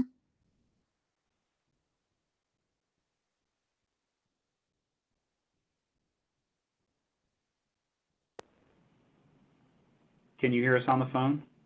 Yes, we can, loud and clear. Great. All right, gotcha. Sorry So about that. we can now turn on the video now on the system. But I don't have video shared. I don't know why that's not working. Your video's on. Yeah, my video is on. Yes. Okay, so can you see Mr. Adigue and also hear us? We can now. Molly, does the witness need to mute his WebEx mic, or are we good? I think we seem to be okay for now. Okay. Can the witness just say a few words so we test you out? Just state your name. Okay. We're good. Say that again. Say your name again, sir. Jacob Adigue. Okay. We hear you now. It sounds a lot better. Let's go back on the record, Linda, and Mr. McGee, your witness. Okay.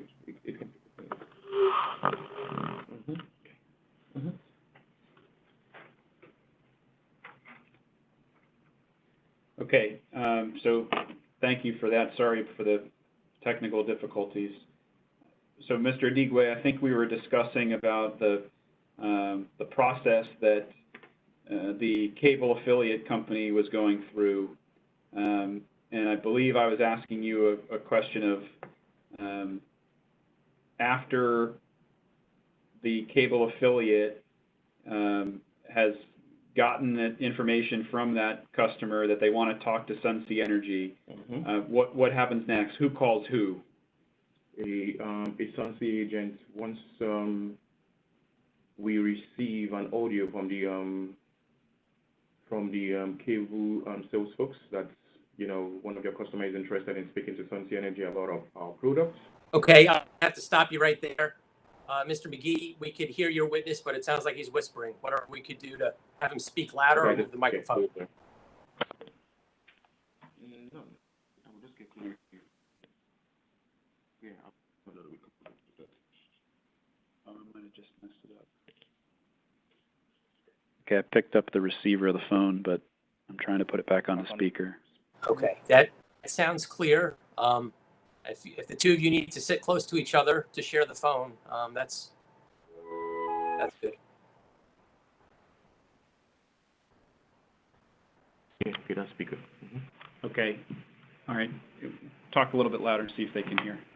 Can everybody hear me clearly, please? Just please speak up. The situation with your equipment is not the best. Thank you. Gotcha. Thank you. Okay, so I believe you described how you receive an audio call from the cable affiliate that the person is interested in receiving a call from Sunsea Energy, correct? Yes. Okay, and so does Sunsea Energy then make the call to the potential customer? Yes, we do. We do. Unapproved agents, yes. Okay, and you, after the customer has agreed to be enrolled with Sunsea Energy, you indicated you send them the contract summary and contract. So the question is, do you get a a wet signature, an actual signature from that customer back to you or not? No, we don't, because we actually thought, according to COMA rule, that's not required because of the existing relationship. Okay. So you thought that was an exemption to the Maryland Telephone Solicitation Act? Correct, yes. Okay. When did you discover that this referral arrangement might not qualify for an exemption under the Telephone Solicitation Act? This was in March of 2020, when we received one of our decision documents from final decision document from the PSC staff. Immediately we noticed that, then we ceased accepting enrollment through such method. Okay, so I now would like to refer to that chart again that I referenced before, and there's going to be 3 different exhibits that I would like to reference, and we can decide if you want to look at them now. In that list, it's numbers 2, 3, and 25.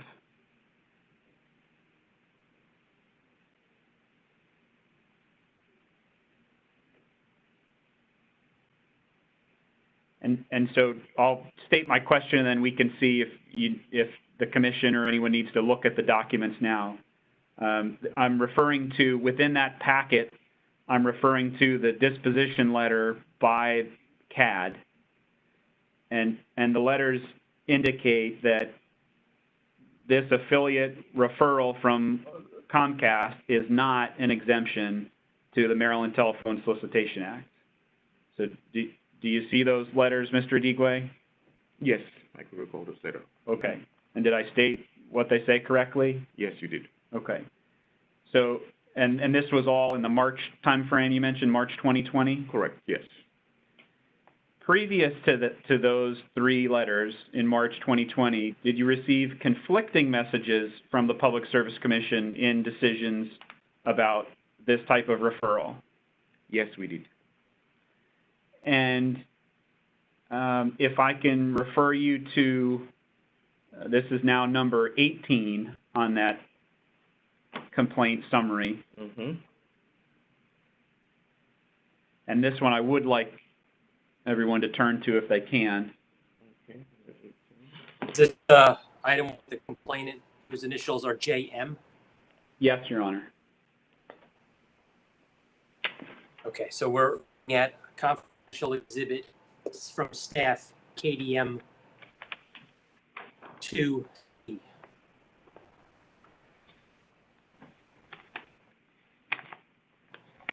And so I'd like to turn everyone's attention, I believe it's the 6th page. My pages aren't numbered, but it's the 6th page under that tab 18. And it's a letter from CAD dated February 20th, 2020. You can let me know if you guys are there.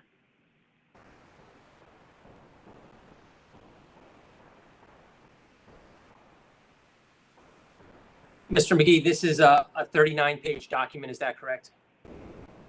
It very well may be. The only document I am interested in the packet I have is the 6th page, and it's a letter dated February 20th, 2020 from CAD to the complainant. In the commissioner's packet, it would be page 7, not 6. Just I apologize.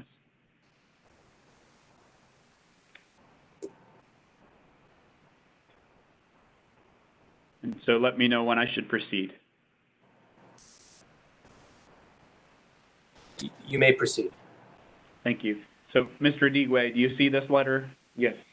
And did you receive a copy of this letter? Yes. And what does it say as it relates to the cable affiliate relationship? This clearly shows what we thought was right and compliant according to COMA rules was in, this proves it basically. So did this letter deny the complaint, or did it grant the complaint? It granted the complaint. Okay, do you want to take a look at that one more time to refresh your recollection? Yeah. Based on this SUNSI report, that your enrollment for electric and gas service are valid. So, Correct. so the commission found that your contract and your process was valid. Correct. Yes. And in that first paragraph, it references the referral from Comcast? Yes, it did. Okay. So was this one of the letters that you referenced saying that you had conflicting information from the commission as to whether or not your referral system from your cable affiliate was proper? Mr. Yes. Mr. McGee, I've been rather flexible in allowing you to ask leading questions of your witness, but my flexibility and patience is wearing a bit thin. I apologize, Your Honor.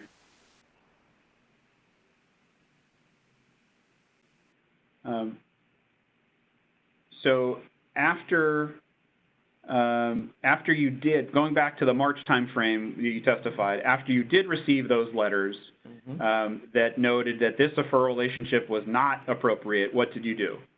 Immediately cease accepting enrollment through cable opt-ins, all right, cable affiliates, and we only just allow just our inbound telephonic sale to proceed. That was it.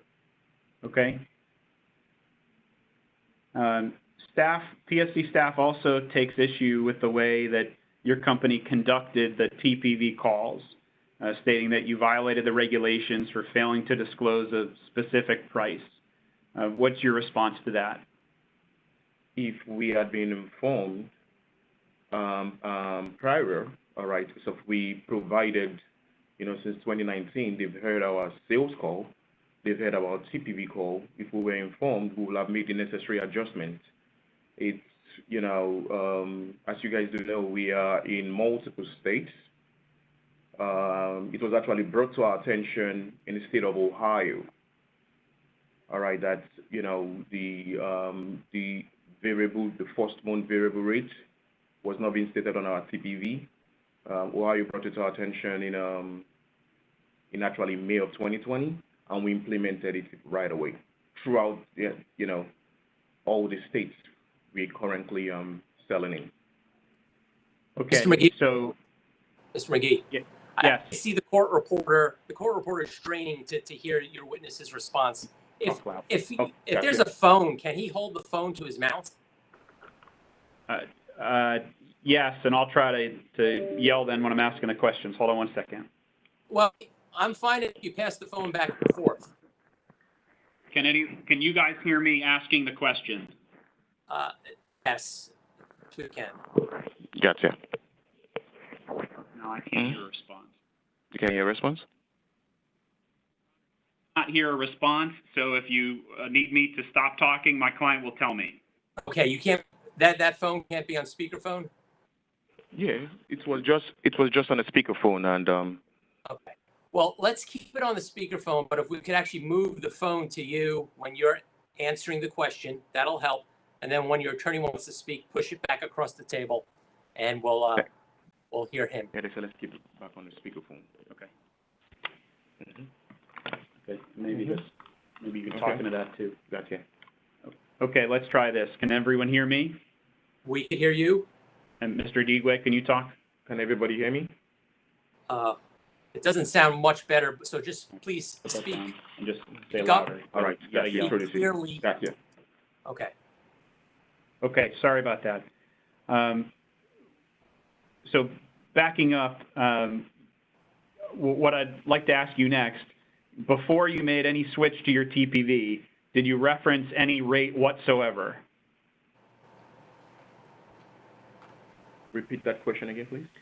So you mentioned that after you learned from Ohio that you were supposed to say a rate, you made global changes. Correct. So my question is, prior to that, in Maryland, when you had a TPV call, what was the company's reference to any type of rate? How did you describe the rate? We tell the customer they will be placed. Louder.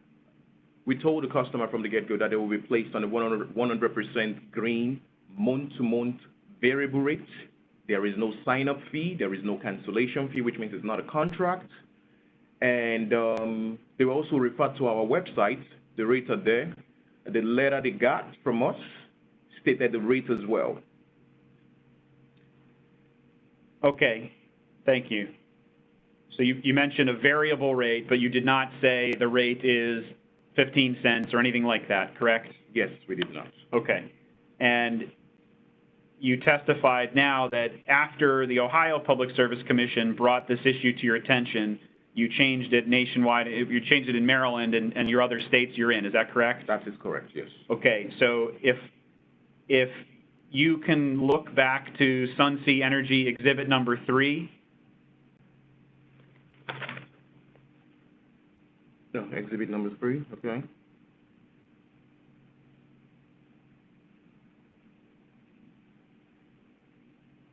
This? Number 3? Yes. Mm-hmm. Oh, that's not it. Okay. Want to control this? Sorry, Your Honors. Take your time, Mr. McGee. Gotcha. Okay, so now are you looking at what's been marked as Sunsea Energy Exhibit number 3? Yes. And if you can scroll to the bottom of that exhibit. And is there a discussion there about what a person should talk about regarding the rate? Yes. It says here, this is a month-to-month variable agreement with an initial rate of dash. That's this was implemented immediately. We heard from immediately Ohio brought it to our attention, so we implemented it nationwide. Yes. Okay, so the script that is Exhibit 3, that's, you said that's after Ohio notified you of the error. Yes. And you corrected that error right away in what you just read. Yes. Okay, thank you. Minimize that.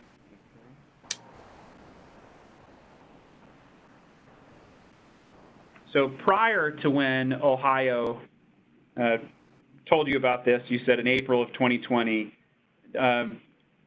did the Maryland Public Service Commission notify you of any issues with your TPV? No, they did not.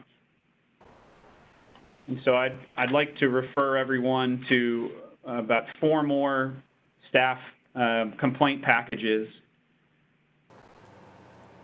And it's complaint package 5, 6, 8, and 32.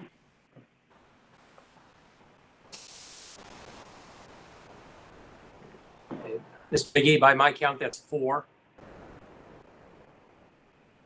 Those are all, I'm sorry if I said a wrong number, but those are the 4. So in complaint packet number 5,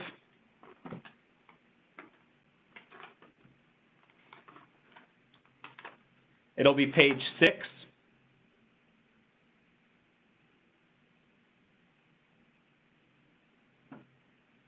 And that document is dated February 12th, 2020 from CAD. Does everyone see that document? Yes, Mr. McGee, we have it. Okay, thank you. So, Mr. Adigue, if you can look at that. And does that document describe anything or reference anything relating to the TPV process? Take your time. That's it.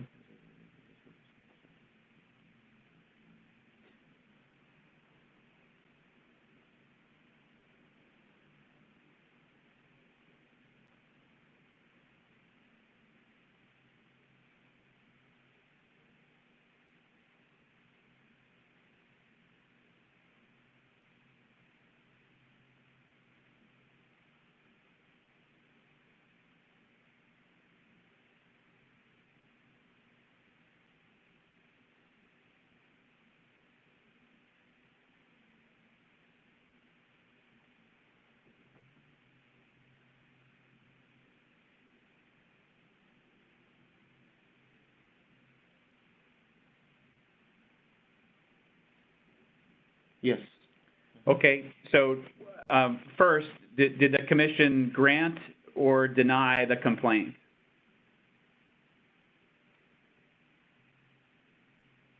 They granted the complaint. Okay. Take a look again at the document and see if that refreshes your recollection.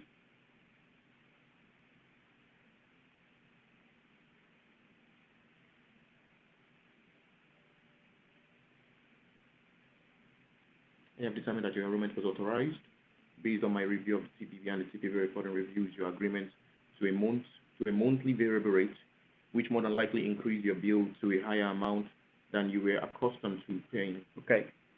So what you read, it said that CAD found that the enrollment was authorized. Correct. Is that correct? That is correct. Yes. And CAD said they listened to the TPV. Mm-hmm. Yes, they did. And so at that time, that's February 12th, 2020, and at that time you've testified that you did not have a specific price in your TPV at that time, correct? Yes. Okay. And so, Your Honors, I would submit that all the other packages I referenced, the disposition letter would have the same story. We can go through each one if Your Honors would like, but it would be the exact same questions that I just asked him about this particular complaint. Do counsel for OPC and staff stipulate, or should we look at the other 3 complaints? OPC can stipulate. Staff can stipulate. All right, we can move on, Mr. McGee. Thank you, I appreciate it. Mr. Adigue, there was a discussion previously today about your website, and Public Service Commission staff witness Mosier indicated that sunseaenergy.com was the website that you listed on your application when you applied to become a retail supplier with the commission. Is that your understanding also? Yes. And do you have any type of connection, or are you aware of any website that is sunseaenergyllc.com that the OPC witness referenced? No, that's a non-existing website, by the way. Okay.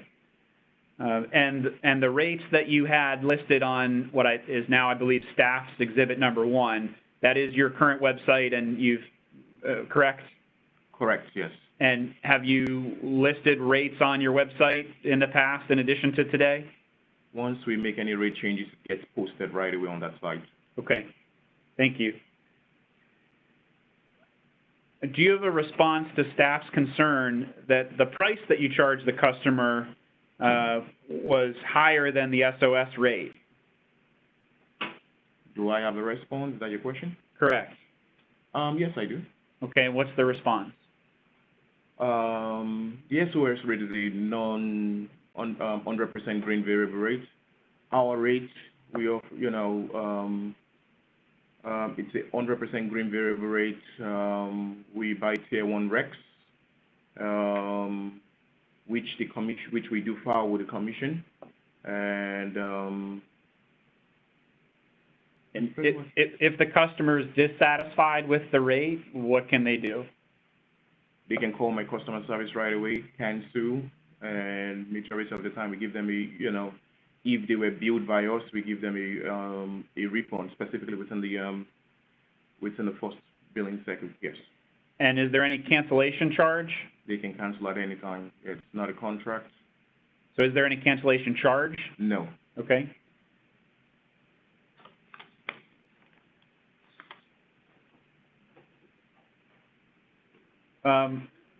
Approximately how many customers does Sunsea have? Currently? Currently or within the last month, whenever you know last? From both, I believe it was, I just wrote a number I can remember by heart, but I think it's... Witness will need to speak up. Gotcha. Can I have that? Where's my documents? Yes. I think I wrote this number. Oh, this one.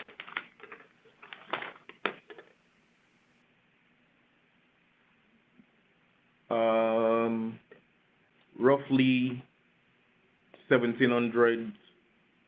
No, I'll take that back. In August of 2020, we still had about 1,500 electric and 770 gas accounts. Okay. And approximately how many did you sign up via telephone solicitation and via door-to-door sales? What's the percentages? Less than 15%. So I'm sorry, my question was twofold, so we'll back up. What percentage of your customers were enrolled door-to-door? A good 75% of our customer comes from door-to-door, and less than 25 comes from telephonic. Okay. And we've already established that some of those customers were by the referral system. Were there other customers that signed up with you via telephone in a different way? Yes, through our inbound campaign, yes. What do you mean by inbound campaign? I mean, if a customer calls us. So the customer will call you, so you're not calling them? Correct. Okay. And when they call you, that's in response to something they've seen? Yes. We do mail out, do some mass flyer, and we mail out a mass flyer to a targeted area. All right, and that's, that generates inbound calls, from my marketing team. Okay. So in reference to the type of remedy that the commission should give in this case, do you think that they should suspend or revoke Sunsea Energy's license? No. What do you think is appropriate instead? Actually in total shock that it got to this stage. Because of we... It's going to need to speak up louder. Gotcha. I'm totally in shock that it got to this stage. We do... Your Honor, I'm going to object to this question. Who's objecting? I can't see it. Sorry, OPC is objecting to this question. We're calling for a conclusion here. This is better done in argument by counsel. I tend to agree, Mr. McGee.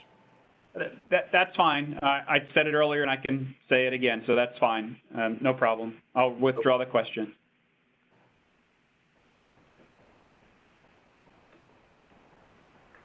Let me ask it this way, and you can object again if you need to.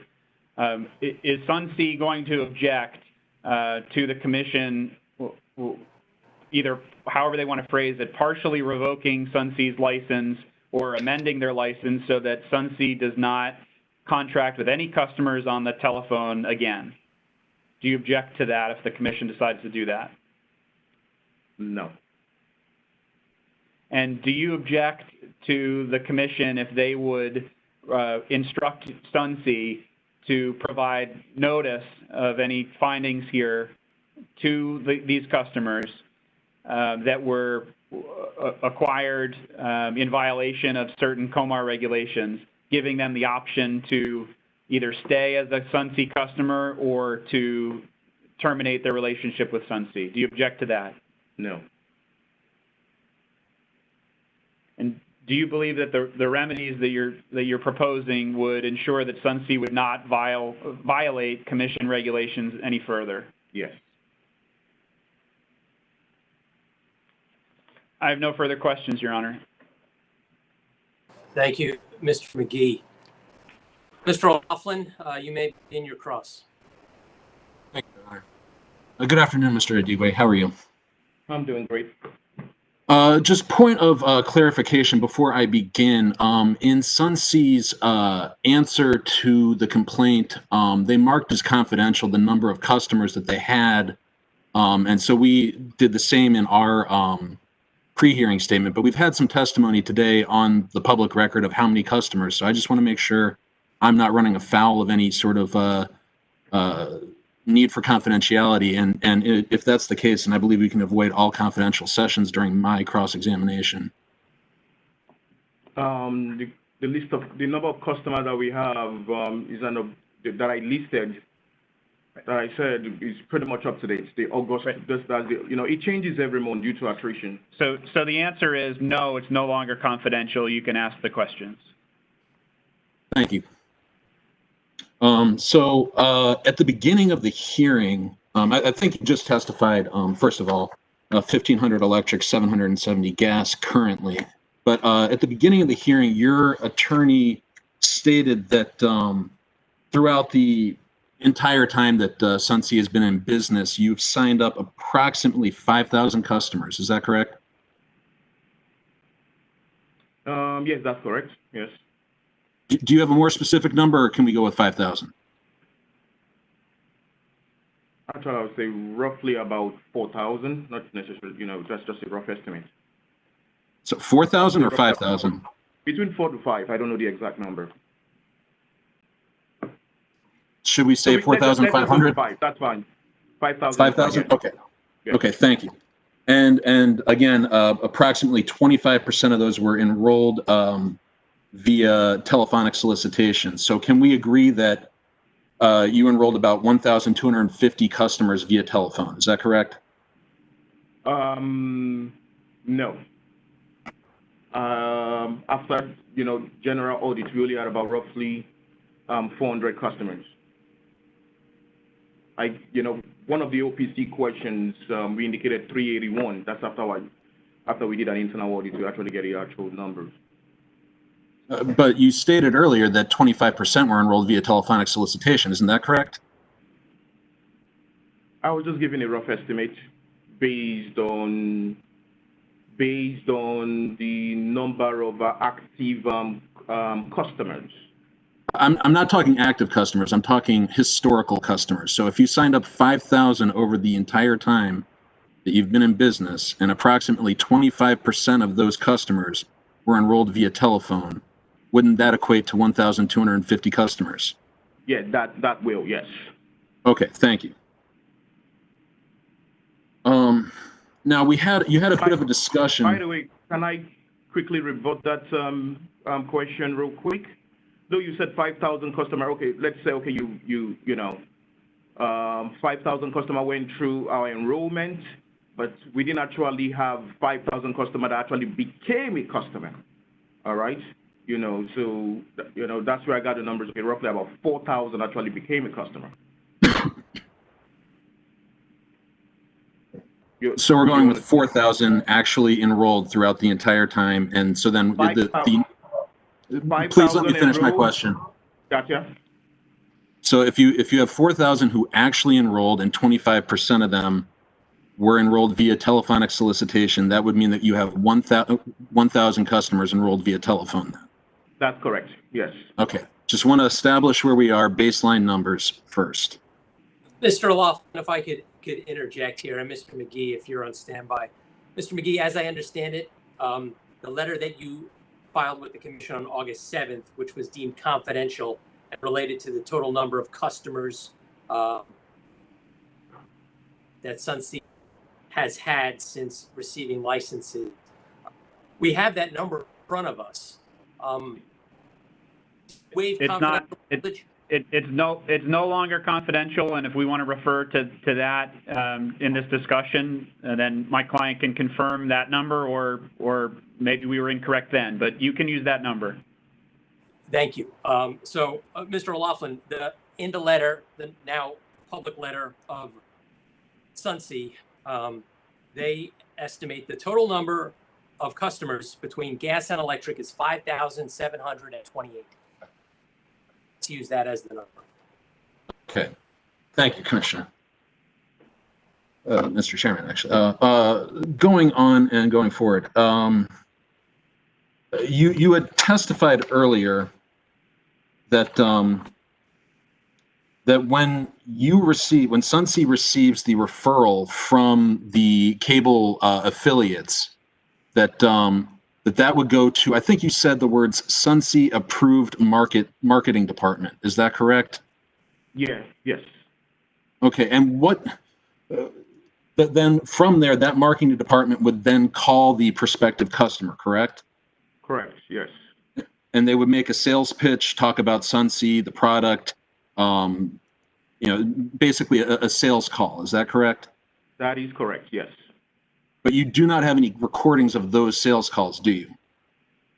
We do provide the sales call to the staff on all of the card complaints. Every customer of ours, PSC staff was provided a sales call and a TPV call. We received the TPV call and we received the opt-in call. I'm talking about an actual sales pitch. We do provide that to the PSC staff. My compliance team do. So I don't understand why that's not been stated. It's there. It's with the staff. Okay, but we were not provided that. We asked for all of the all calls regarding these customers. Why was OPC not given those recordings? Can I go? If I can interject, so OPC and staff has received the same files. In most cases, there's 2 files, which sometimes the TPV is merged in with the opt-in call, or however you want to say it. So you do have, and staff has, all of the files that were recorded that Sunsea Energy maintains. Okay, thank you. I thought that was the case, and it would surprise me to hear otherwise. So what I've received is something that Sunsea has dubbed the opt-in call, and on that call, you provided us a transcript wherein, the cable affiliate would ask the prospective customer whether they wanted to receive a call from Sunsea. That's correct. That is correct. And the other call that we have a recording of is of the TPV call, wherein the prospective customer is indeed indicating that they want to enroll with Sunsea Energy, correct? Yes, you received the TPV call also contains the entire, what would I call it? The entire sales script, the entire sales conversation. All right, it's it's Sunsea agent with the customer reading it, reading an approved sales script to the customer. Then then they have to merge the customer through an independent third-party verification company, so the customer can complete his third-party verification. That's the only way the customer can be accepted into our program. Okay, so you're telling me that on those sales calls, we're getting the entirety of the sales pitch that Sunsea provides? Yes. You're on. See if I could try to play a couple of those calls, because I do not believe. I'm going to submit, and maybe counsel for Sunsea can either agree or disagree, and we can play the files. But there does not seem to be any sort of sales pitch occurring during these calls. What we're getting is an opt-in where the customer states that they want to receive a call, and then immediately they are then happily enrolling in a TPV without hearing any sort of pitch whatsoever. You could either play a call in open court, or you could see if Mr. McGee, and I'll allow Mr. McGee to respond to you if he stipulates that there is no sales component to the call that we have a recording of. Mr. McGee? I'm okay to play the call. We can take a break and I can play one for my client, and if he believes there's something else missing for some reason, or if he thinks it's the entire call, he'd have to answer that. So I can handle it a couple different ways. I cannot stipulate to it though, because I need him to listen to it. Mr. O'Loughlin, if we play a call, it's going to reveal the name of the customer. Is that right? That's correct. And also the audio quality is relatively poor on some of these. Sometimes the speech is quick, sometimes it is not. I'm trying to think about the best way to proceed. But I think we're going to have to play some calls. It's your case, Mr. O'Loughlin.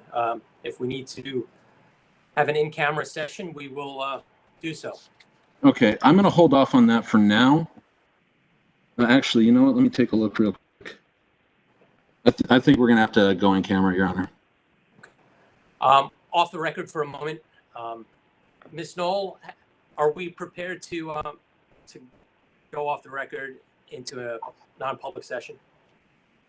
We are, Your Honor. I will stop the live stream on YouTube.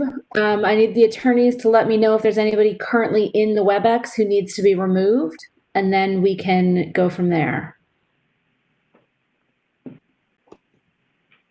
Looks like everybody in WebEx is appropriate, should be